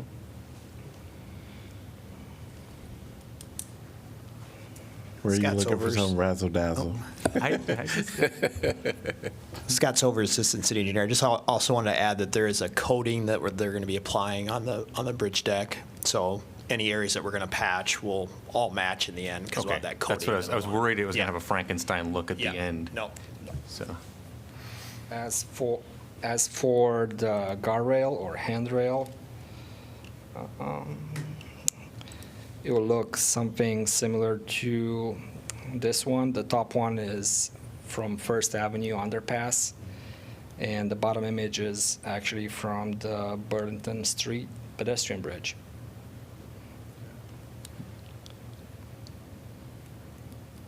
Any other questions? Thank you. Thank you. Anyone from the public like to address this topic? If you're online, please raise your virtual hand. Seeing no one in person or online, I'm going to close the public hearing. Could I get a motion to approve, please? Second. Moved by Alter, seconded by Sala. Council discussion? Roll call, please. Harmson? Yes. Mo? Yes. Silla? Yes. Teague? Yes. Alter? Yes. Motion passes 5-0. Item 10D, approval of the fiscal year 2024 Pro Housing Grant Application. Resolution approving Iowa City's fiscal 24 pathways to removing obstacles to housing. The Pro Housing Grant application to help address barriers leading to the acute scarcity of affordable housing in Iowa City. I'm going to open with staff present, so welcome. Hello, Sam Turbo, the grant specialist. As you know, we recently received the FY23 Pro Housing Grant Funds in the amount of $3.75 million. HUD introduced a second round of those funds shortly after we received that allocation. So this is an application for the FY24 Pro Housing Funds in the amount of $2 million in grant funds and then $1 million in Iowa City funds as leverage with the application. The projects contemplated in this grant application build on the ones that we plan to fund with the FY23 Pro Housing Funds, and include a comprehensive update to the zoning and subdivision codes, funds for building capacity of affordable housing nonprofits, a land banking project for future affordable housing development, and then project administration funds. We released this draft application on September 16th. It needed a 15-day public comment period. To date, we haven't received any comments. And then after the public hearing today, we would submit the application to HUD. It's due by October 15th. And I can take any questions. If I may, I didn't want to hop on anybody else's words. So I have a question about, it sounds like the main focus is going to be on continued work for those who are unhoused, and then additionally for land banking. Is that correct? I wouldn't say for folks who are unhoused necessarily. The focus is to increase our production of affordable housing by changing the zoning and subdivision codes, and then also through building the capacity of nonprofits to build more affordable housing. Okay, wonderful, actually. And so with that, I heard nonprofits, plural, given that we have a lot of different entities who are working with creating affordable housing and rapid rehousing. So we really are trying to cover the gamut through this ask for funding. Yeah, our budget has $450,000 in capacity building for affordable housing nonprofits, and we didn't go into a lot of specifics because that would be determined if we received the grant, but we said that we'd issue an RFP that nonprofits would be able to apply for. Okay, thank you. Can you go right ahead? You first. Well, I know we were waiting to have a discussion with HUD. Can you just talk a little bit about that discussion, because we weren't clear what requirements we would have to maintain within our original application versus where we are today? Sure. I can give you a little update on where we are with round one, which is still in process. We've had our initial meeting with HUD where we talked to them about what we would contemplate doing with the revised amount we were given. And then we are still awaiting access to the DRGR system, in which we need to put our action plan for HUD approval. So we're a little bit still in process on the first round plan. Okay. And how much flexibility do you have to amend part of your original proposal? The original proposal, we would have to do a substantial amendment in order to amend our original proposal. And HUD let us know that if we were to change anything that would have changed the score of the application, that would not be allowable.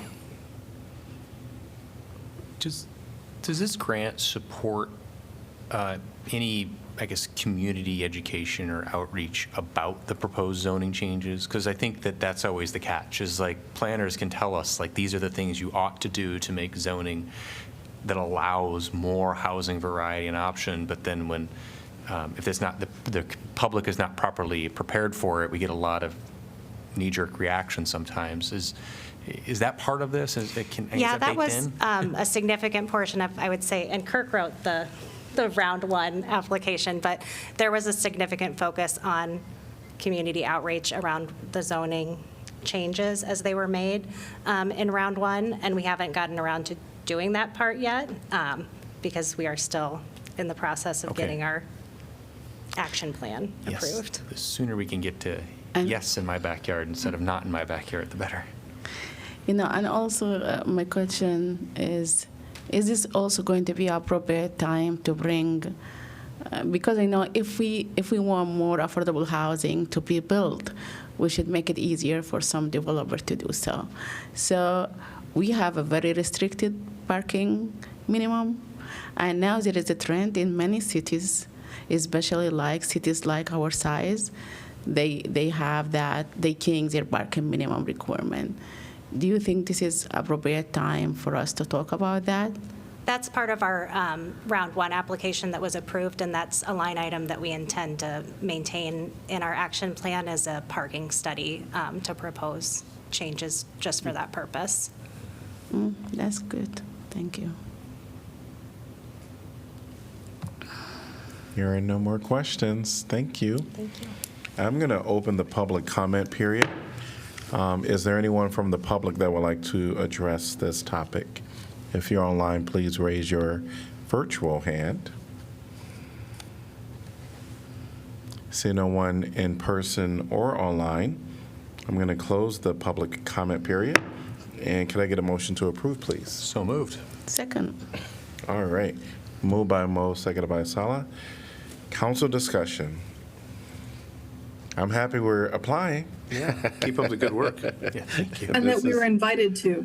It's Yes. encouraged to, encouraged. Everybody was, right? But Yes, but we were successful, so Yes. hopefully success begets success.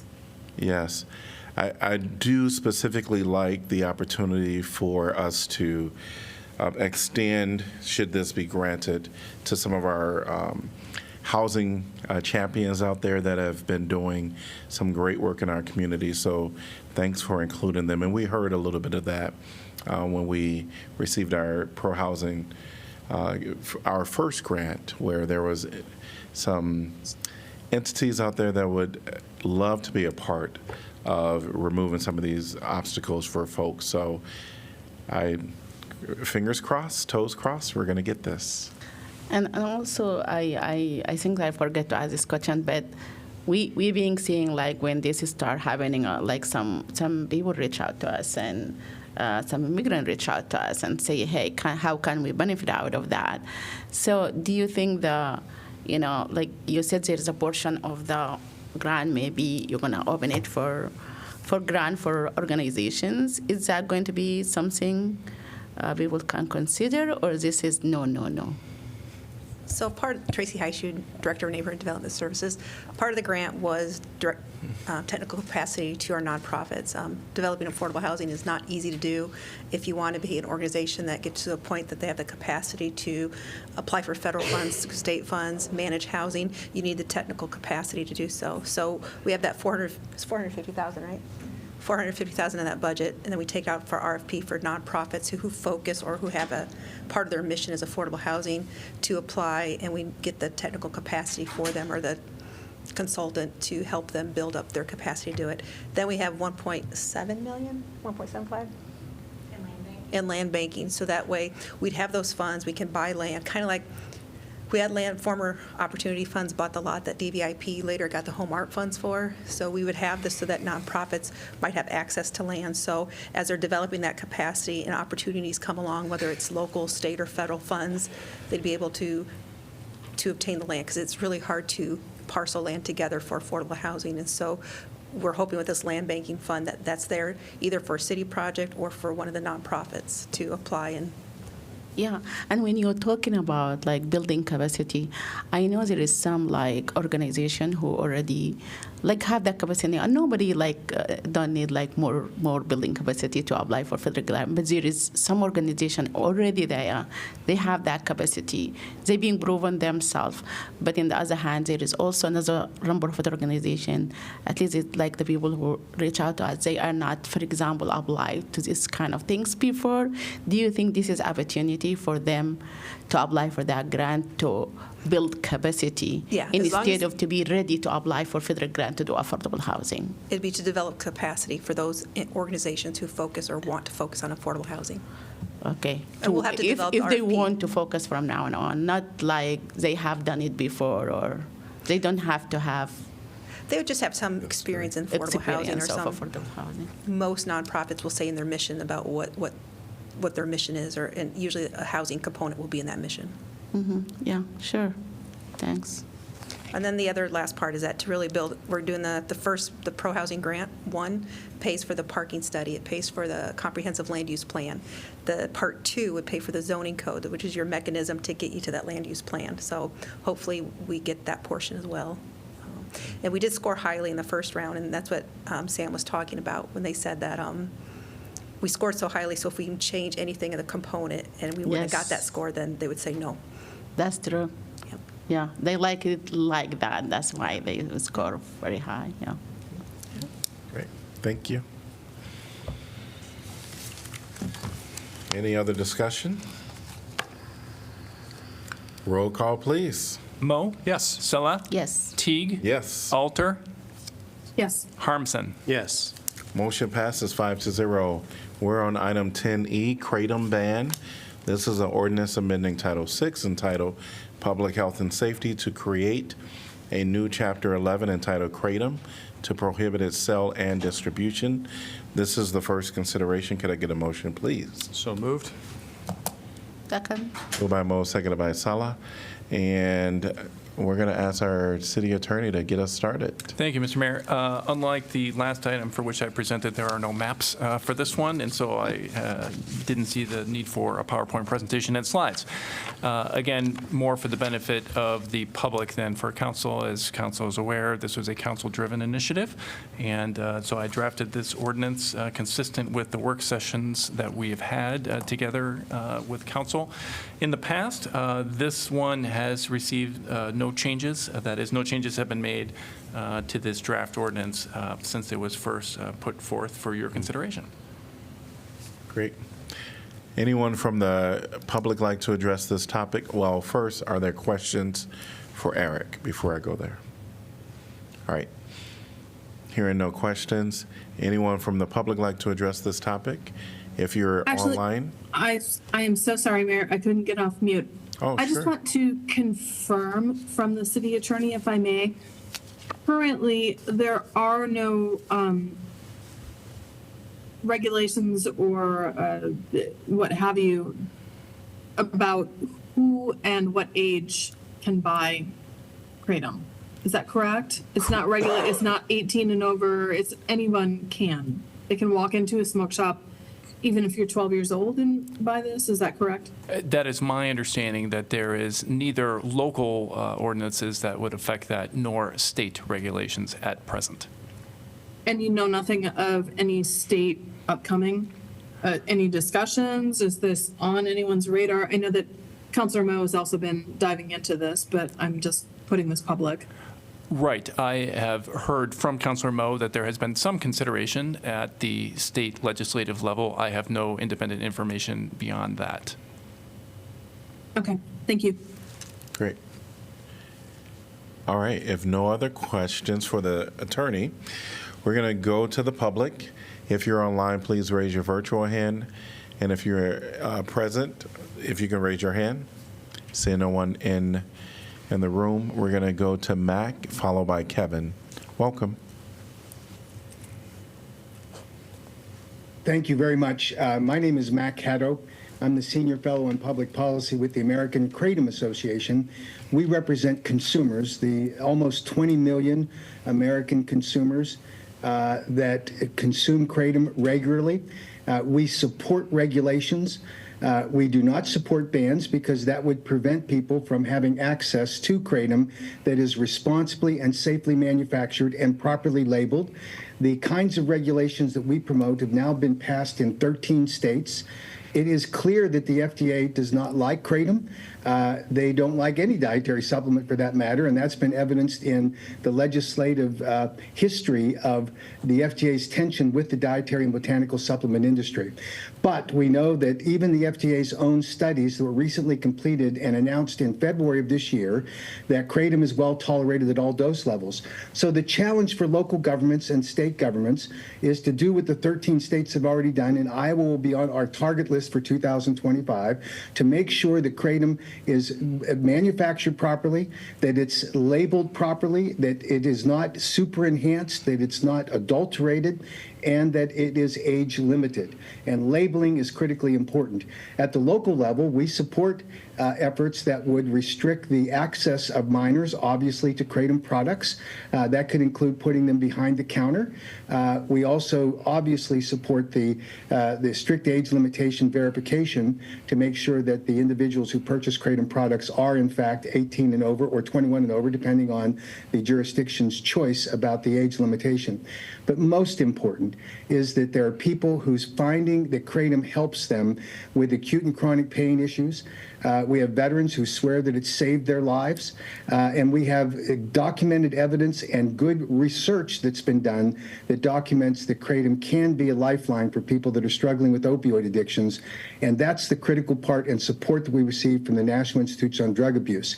The FDA is the outlier, and I can tell you that the evidence and the science is clear that Kratom can help people as long as it's properly regulated. We hope that Iowa City will follow that pathway, and we're glad to cooperate and help with the development of those regulations. So thank you very much for this opportunity.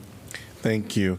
And will you state again your name and city you're from for our records? Thank you. It's Mac Haddow, H-A-D-D-O-W, with the American Kratom Association, and our national office is based in Gainesville, Virginia. Thank you. We're going to welcome Kevin. Please state your name and city you're from, and you'll be allowed up to 3 minutes to speak. Yes, my name is Kevin Mumm. I'm from The Connection. I support the Consumer Kratom Protection Act, which allows for age restrictions. I think that's what the city should move towards. I think an age of 18 would be appropriate. People this age are legal adults, and they'd be able to use Kratom to use with using their withdrawal symptoms, reduce cravings, and off of street drugs, and reduce alcohol use. Also, college athletes, they get injured, they can use Kratom to relieve their pain and protect and live a productive life after their injury. Don't deny responsible adults Kratom. Thank you. And what city are you from, Kevin? Iowa City. Thank you. We're going to welcome Laura. Please state your name and city. Yes, my name is Laura, L-O-R-A, B-R-N-N-Y, and I'm from Layton, Utah.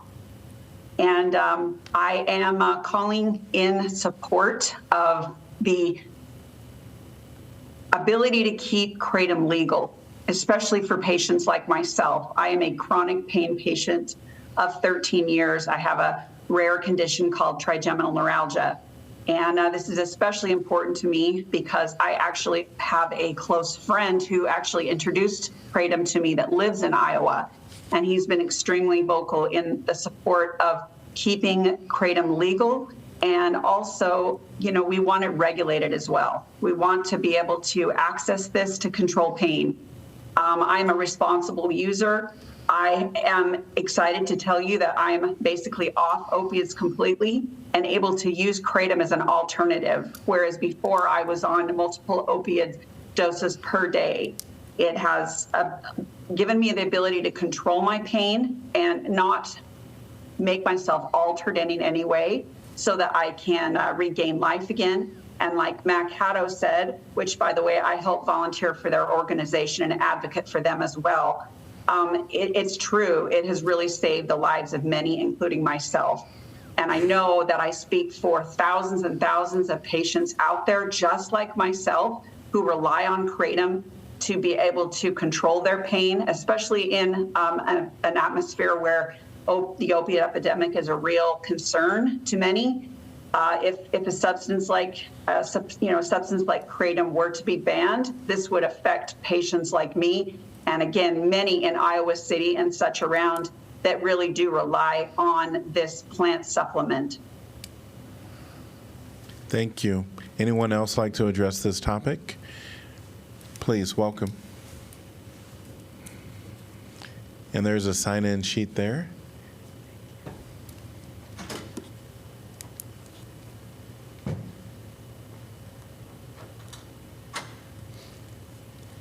And please state your name and city you're from. Hi, I'm Gypsy Russ. I'm a graduate student here in Iowa City, and I am for the ban.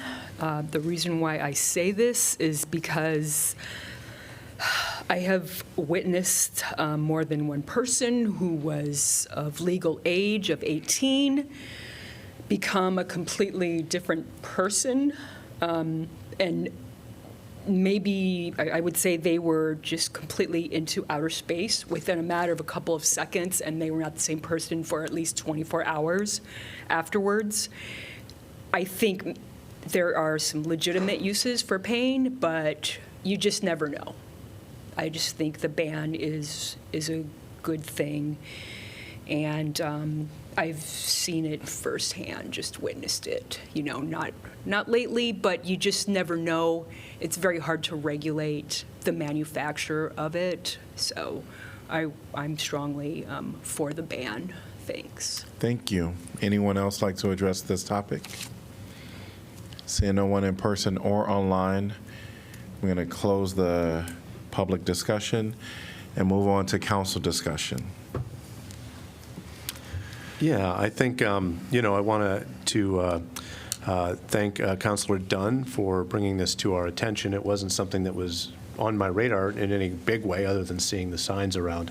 But that did lead to a lot of research, looking at the FDA reports, looking at some of the medical public health concerns with this. And that's, I guess it's good to know.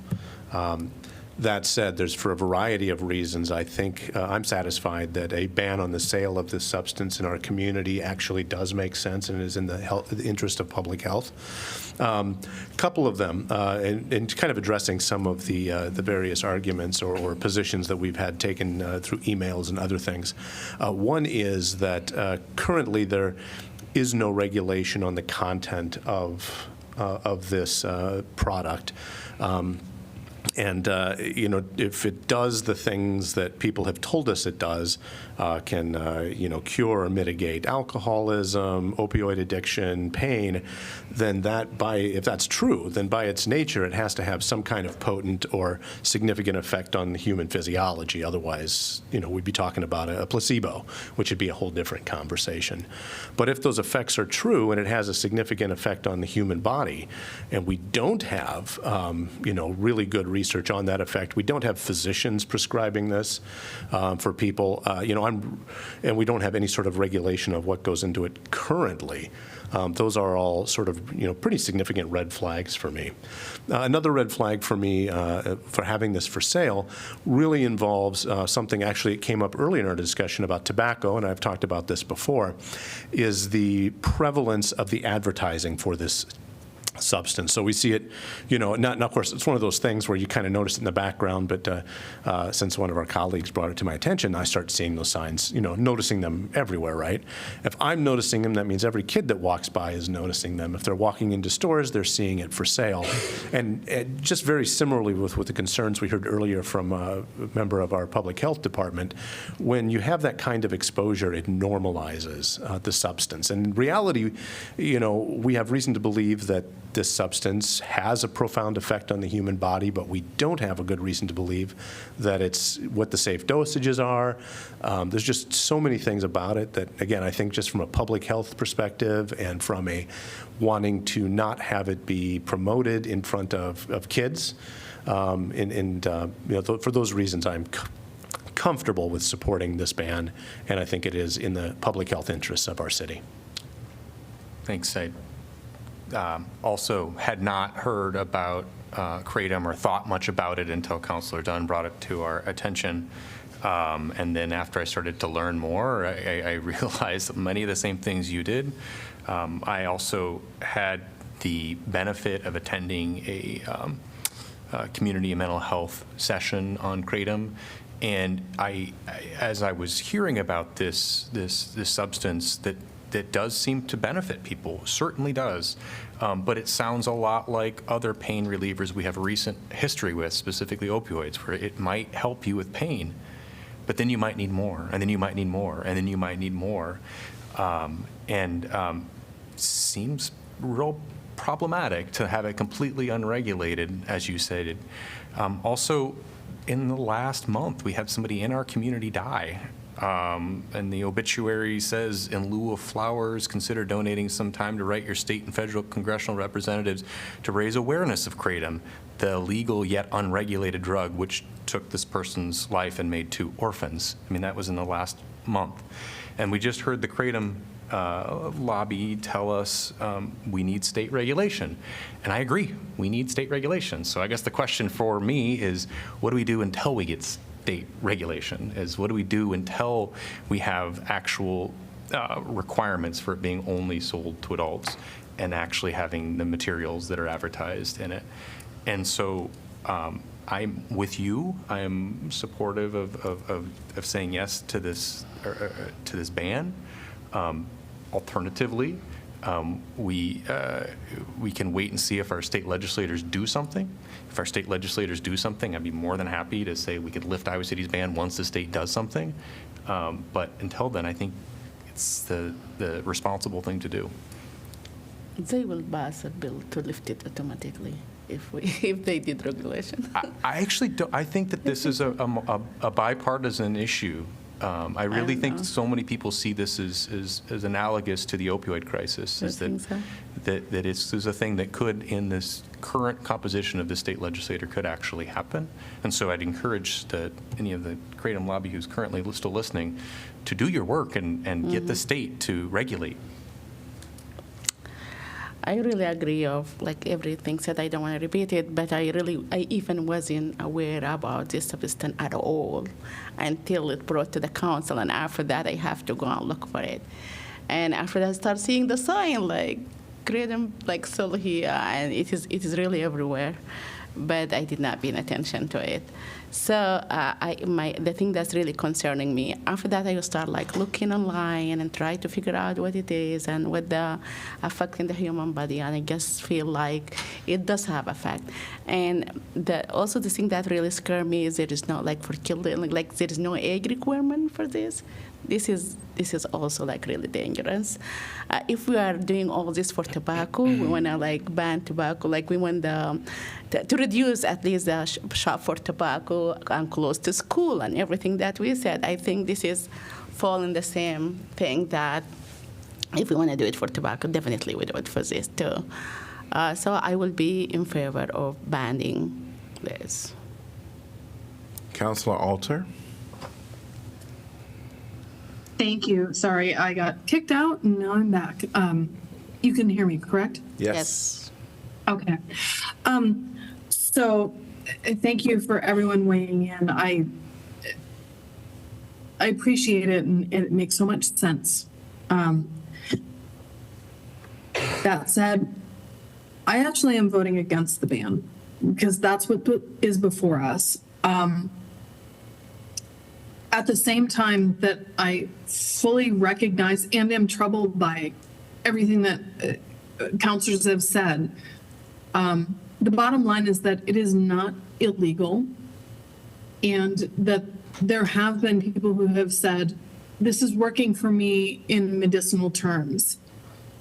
Does it mean that everyone is using it for medicinal terms? No, not at all. I'm sure that there's a lot of recreational use, and those are things that, frankly, are none of our business, and they can be troubling in the same way that cigarettes are known to kill, in the same way that alcohol is also known to be highly detrimental to people's health if overused. But we don't have a ban on those. Thus far, there is nothing from the FDA. However, concerning it, Kratom is on a watch list, but it has not been studied and banned or had a warning label put on it. Therefore, we are not a medical body, even though we have done due diligence.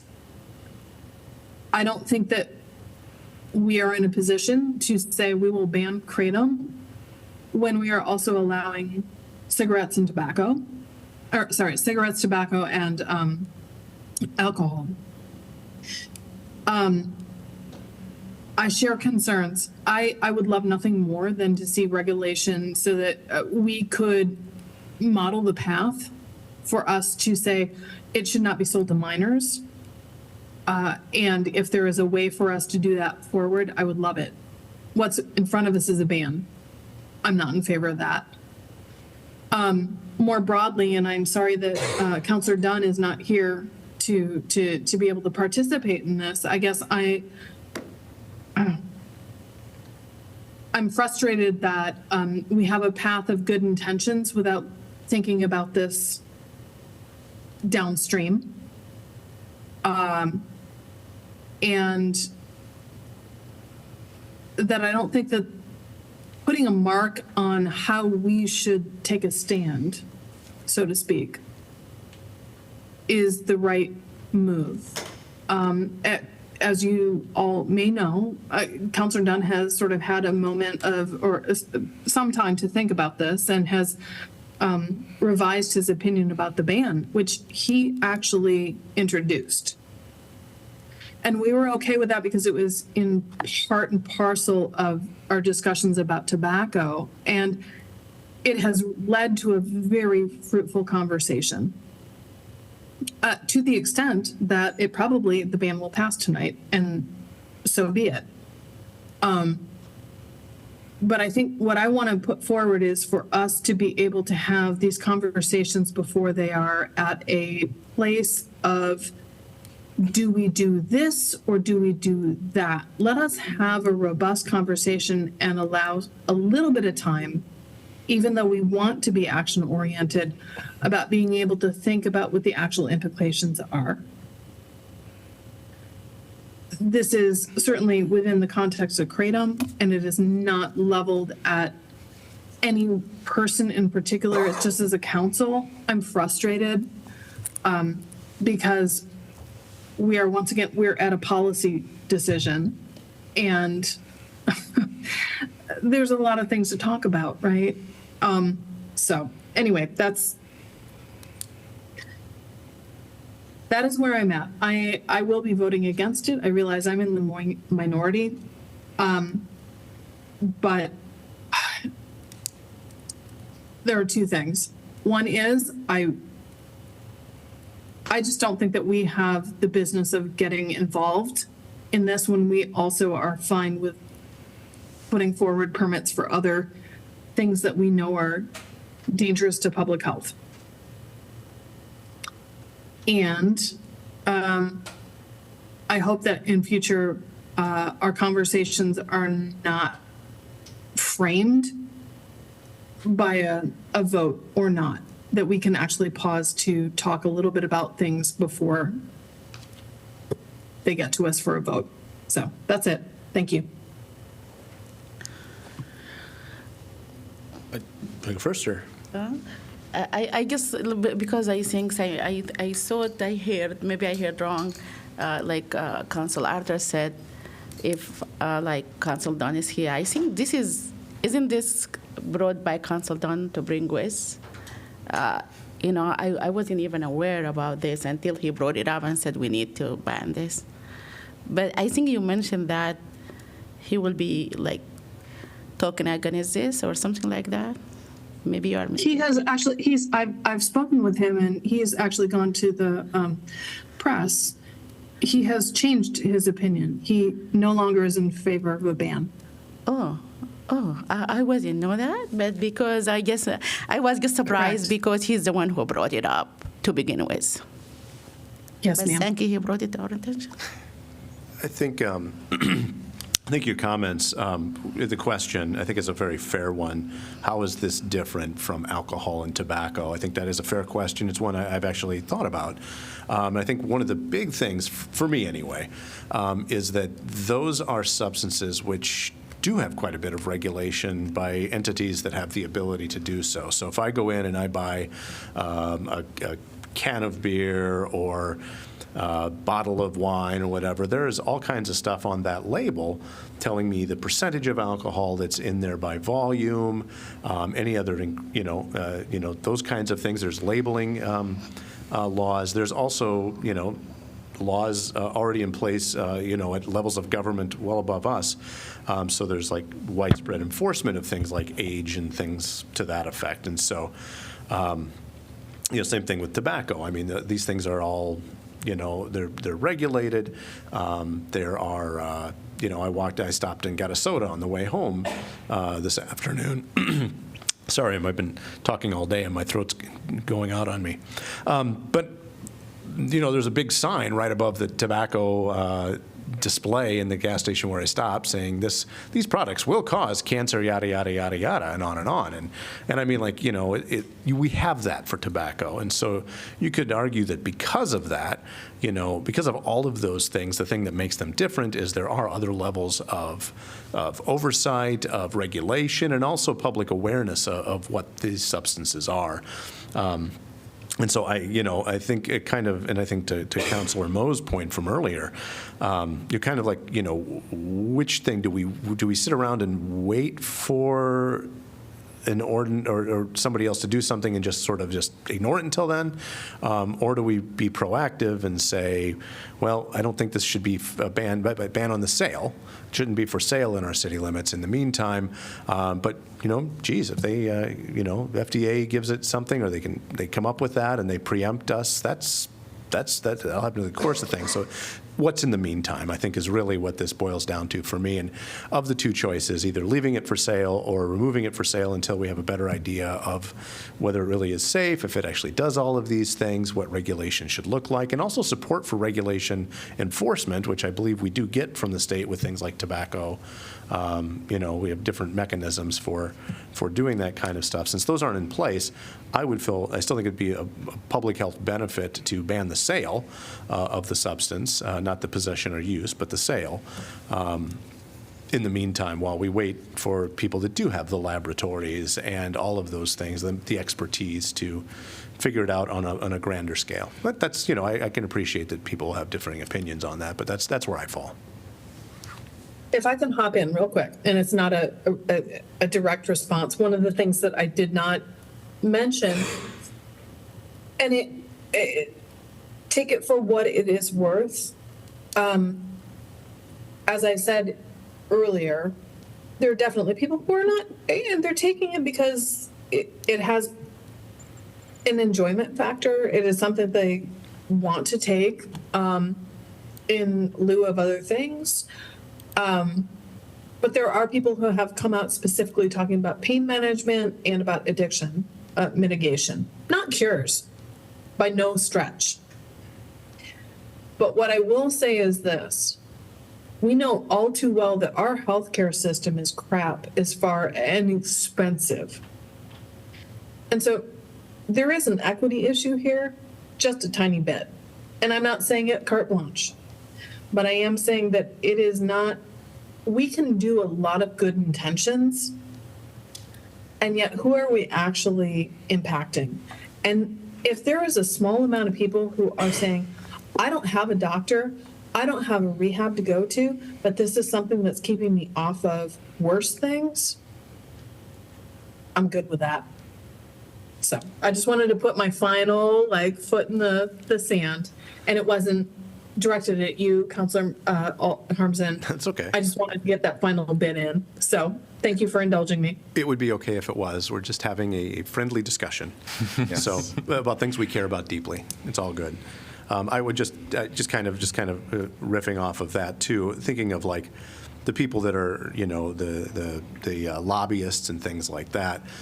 Kind of on the flip side of that, exactly. I mean, again, you raise very, very good points. The flip side of that is, do we really think that the marketing association or whatever is really doing this and they're providing this as a free service? No, they might be exploiting the same people that might have access. I mean, they're making a buck on this too. I mean, that's to me that sort of balances in the grand scheme of things. 100%. I just think if a person's in pain and they can get the stuff down the street as opposed to ordering it online or having to figure out Coralville, it's not illegal right now. So I'll be hushed now. All right. Well, I wanted to first acknowledge there is a hand raised online. I want them to be aware that I did close the public comment, so there was an opportunity, but I have closed that. And we will not be going back to public comment on this item. This is a big thing on our agenda when we're talking about a ban. There's so much to this that I don't know about. I've heard contradictory information on this. But what's really interesting, especially since we just stopped on exploitation, right? Comments about exploitation. What is interesting to me is that we have received hundreds of emails from people on Kratom that are from our community, the same emails, same write-up. On Saturday, a good friend of mine sent an email. It was not him. When we first talked about this at a work session, another friend of mine had just called me and said she was living in Des Moines. So when I read the email, at the end, it gave her Iowa City address. And so I texted her. I forwarded her the email in a text and said, did you send this? She said, absolutely not. Huh. So I don't understand how we have so many emails, do not ban Kratom, from people that are in our community, and when we know any of these individuals, they have no idea that this has been sent. I'll concur. I decided to knock on the door of a neighbor who supposedly sent a do not ban Kratom email, and it was not that person at all.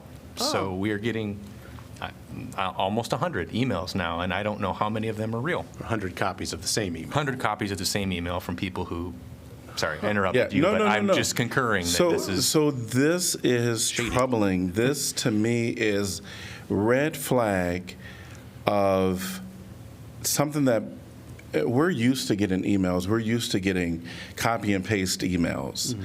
But those emails, you can call up those people, and they actually sent that.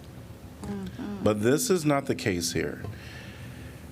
I am very, of course I'm very concerned with there being no labels, no age restrictions. Absolutely. This is something that the FDA has, talked about. I've talked to various people in the medical profession. Many of them don't know anything about it. They had nothing to offer. And specifically in the mental health world, psychiatrists, that type of stuff. I've talked to them about this, and they just have no knowledge, no information, which was a little surprising because then most individuals, if they're talking to their physician, they would include in discussion some of the things that they're using. But I don't know. I didn't, fully scan. Just a couple of close friends that I talked to. Nevertheless, I'm going to agree to the ban tonight to keep the conversation going.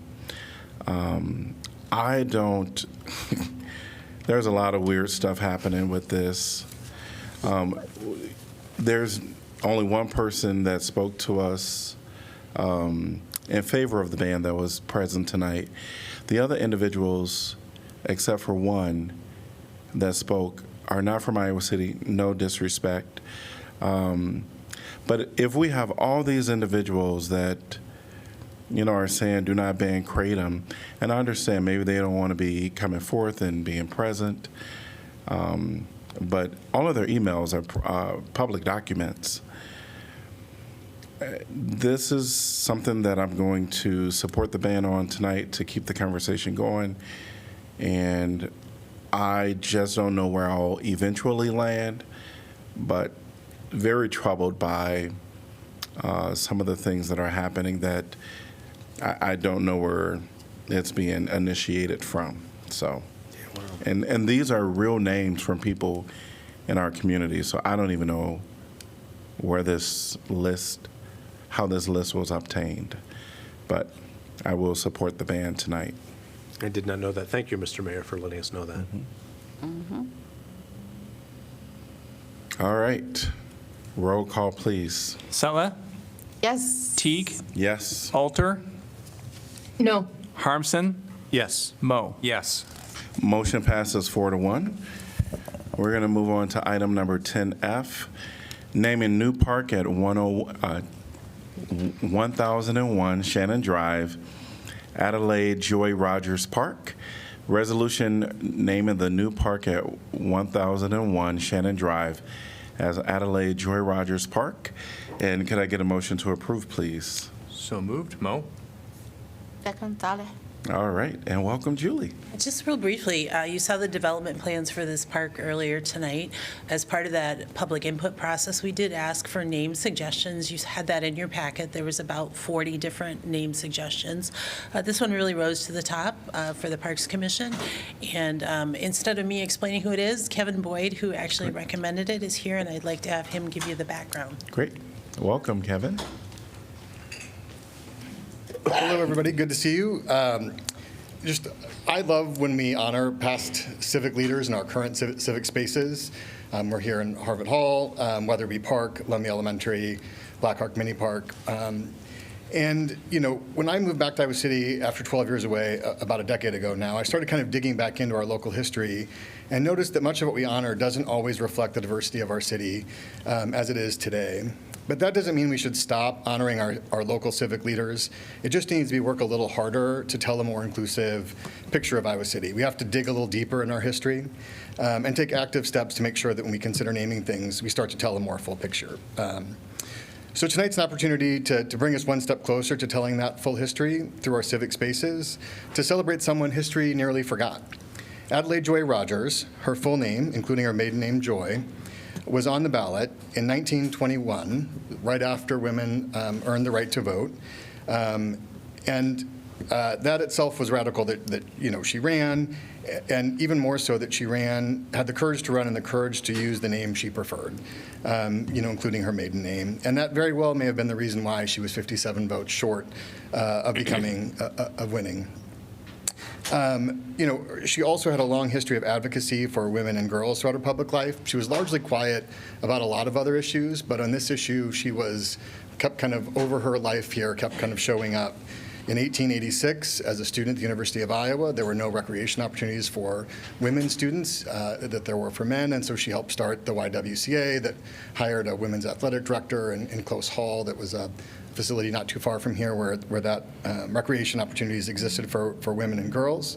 In 1906, she and some neighbors advocated for equal opportunity in education in schools in kind of a 1906 very gendered way of thinking about it, but was very strong in her language about it being disrespectful to young women and girls, that there weren't opportunities in education like there were for traditional male roles. And again, she advocated for opportunities for women who were trying to teach recreation opportunities at the Children's Hospital, the kind of the predecessor to our Children's Hospital we have today. I had Adelaide in mind for a future park name since 2020. I was excited, however, when this park came up, and particularly because it was a West Side park. Adelaide and her husband were kind of early West Siders. They lived on Melrose Avenue and Park Road. I also loved that she really loved kind of native plants and particularly native wildflowers. She was part of a garden club and was really kind of an advocate for kind of planting things that were from that were native to Iowa. So honoring Adelaide brings us one step closer, kind of having our civic spaces tell a more inclusive story. There's still more work to do when we do that, but we have an opportunity tonight to find ways to honor our past. And I'm happy to answer any questions about her that you might have, if that's appropriate.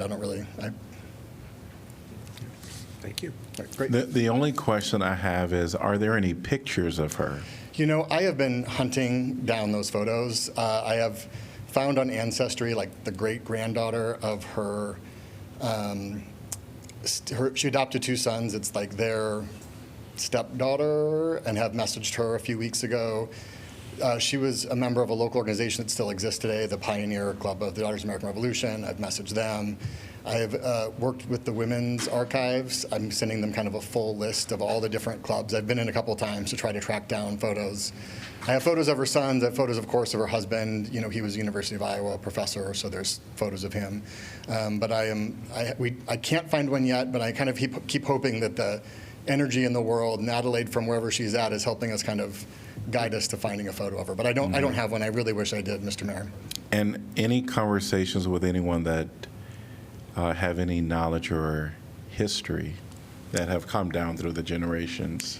Yeah, the closest I have to, I mean, she passed away in the 1950 maybe, or early 50s. So I don't know anyone who knows her personally. I've reached out, like I said, to some distant family, hoping that they had a photo or maybe some stories or some family documents of some kind. But I have not heard back. It's been over a month. So, okay. Thank you. Yeah, you're welcome. Great. Thank you. All right. No other questions for him? Anyone from the public like to address this topic? If you're online, please raise your virtual hand. See no one in person or online. Council discussion. I'm excited for it. Yeah. The reason I ask the questions is because I think the bio is really great. But sometimes you need to talk to somebody to just, fully know. But, yeah. All right. Roll call, please. Teague? Yes. Alter? Yes. Harmson? Yes. Mo? Yeah. Salah? Yes. Motion passes 5-0. Thank you. All right, we are on to item number 11, which was announcement of vacancies new. 11A is Board of Adjustment, one vacancy to fill a 5-year term, January 1st, 2025 through December 31st, 2029. Climate Action Commission, 3 vacancies to fill a 3-year term, January 1st, 2025 through December 31st, 2027. And we have Human Rights Commission, 1 vacancy to fill an unexpired term upon appointment through December 31st, 2024, plus a 3-year term, January 1, 2025 through December 31st, 2027. Human Rights Commission, 2 vacancies to fill a 3-year term, January 1, 2025 through December 31st, 2027. Parks and Recreation Commission, 2 vacancies to fill a 4-year term, January 1st, 2025 through December 31st, 2028. Public Art Advisory Committee, At large, one vacancy to fill a 3-year term, January 1st, 2025 through December 31st, 2027. Senior Center Commission, 2 vacancies to fill a 3-year term, January 1st, 2025 through December 31st, 2027. Applications must be received by 5 p.m. Tuesday, November 12th, 2024. And could I get a motion to accept correspondence? So move. Second, Mo. Moved by Sally, seconded by Mo. All in favor say aye. Aye. Aye. Any opposed? Motion passes 5-0. So number 12, item number 12 is announcements of vacancies previous. 12A is Airport Zoning Board of Adjustment, 1 vacancy to fill a 5-year term. Airport Zoning Commission, 1 vacancy to fill a 6-year term. Board of Appeals HVAC Professional, 1 vacancy to fill an unexpired term. Historic Preservation Commission Jefferson Street, 1 vacancy to fill a 3-year term. Historic Preservation Commission Woodlawn Avenue, 1 vacancy to fill an unexpired term plus a 3-year term. Vacancies will remain open until filled. Item number 13 is City Council information. Yes. I have 2 things to report. Yeah, I have the honor to meet the Acting Assistant Administration of Water, Bruno Bigot, and also Catherine Stock, Director of the EPA Office of Water. When we went to, like, they came to tour the wastewater plant. So they were very excited to learn about our upcoming digester rehab and the renewable natural gas project, and about the research partnership we have with the University of Iowa. I think after they tour and the way that the staff of the wastewater division explain everything, you can see the excitement that, like, even he was really excited by, moved by the project. And after that, we went and toured the plant. For me, I was excited too, because this is my first time to go there, by the way. And I was just, like, amazed by everything that going on over there, like, very, very clean place and well maintained, and also the project, like, going ahead. I think they have very good impressions. And also, like, I was very happy to learn that he was one of the city council members in Iowa City back on 1990. And also Joe Buckham was with him. It's been, like, really good time. I was very excited that I see them excited about our project and what we do in Iowa City. So also for reporting on commission, Council Don and I, we had a meeting for the road committee, and we just approved small part on, like, change of nomination when somebody being nominating, but the person is not present. So they have to send an acceptance to say, yes, I accepted, or if they denied it, they have to say that. It's not something big. Meeting only like less than 4 minutes. Good. Yeah. Just want to say thanks to the organizers of the African Festival, as well as Northside Oktoberfest. I ate way too much on Saturday. I love living in Iowa City. I had samosas and beignets and sauerkraut and sausage, so all in a short window of time, and that makes me love Iowa City. Yeah, very nice event. And as a first event, I just, like, behind the scenes, there is a lot of people, like Africans members, who really work hard on making this event come the way that it came. Really, come back very exciting, and hope we, like, looking forward for it next year. Yeah. But I want to just, like, shout really thank to every single person who participated there, like from music to selling food to everything, because those people, they created a WhatsApp group by seeing them how hard they work to make this happen. Yeah. It was an amazing event. And for them to pull that off in such a short amount of time with such great participation from the performers to the vendors to the public, it was great. Exactly. Very good.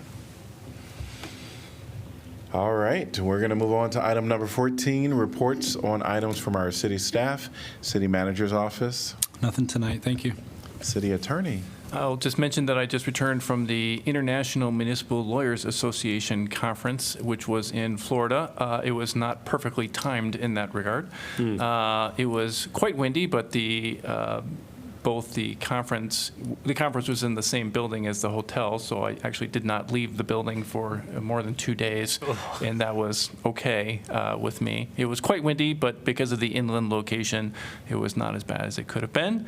Travel, thankfully, was safe both ways, and I appreciated the opportunity to reconnect with colleagues both from Iowa and from around the country.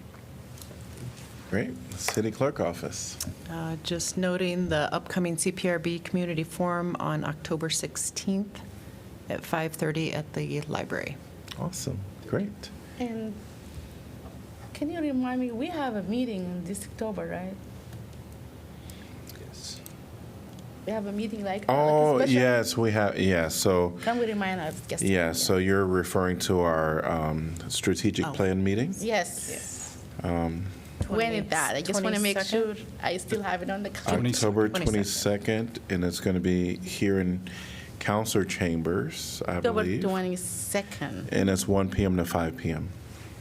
Okay, October 22nd. Got it. All right. Thank you. All right. We're going to move on to item number 15. Can I get a motion to adjourn? So moved. Mo? Second, Moved by- second. Moved by Mo, seconded by Sala. All in favor say aye. Aye. Any opposed? Motion passes 7-0, 5-0.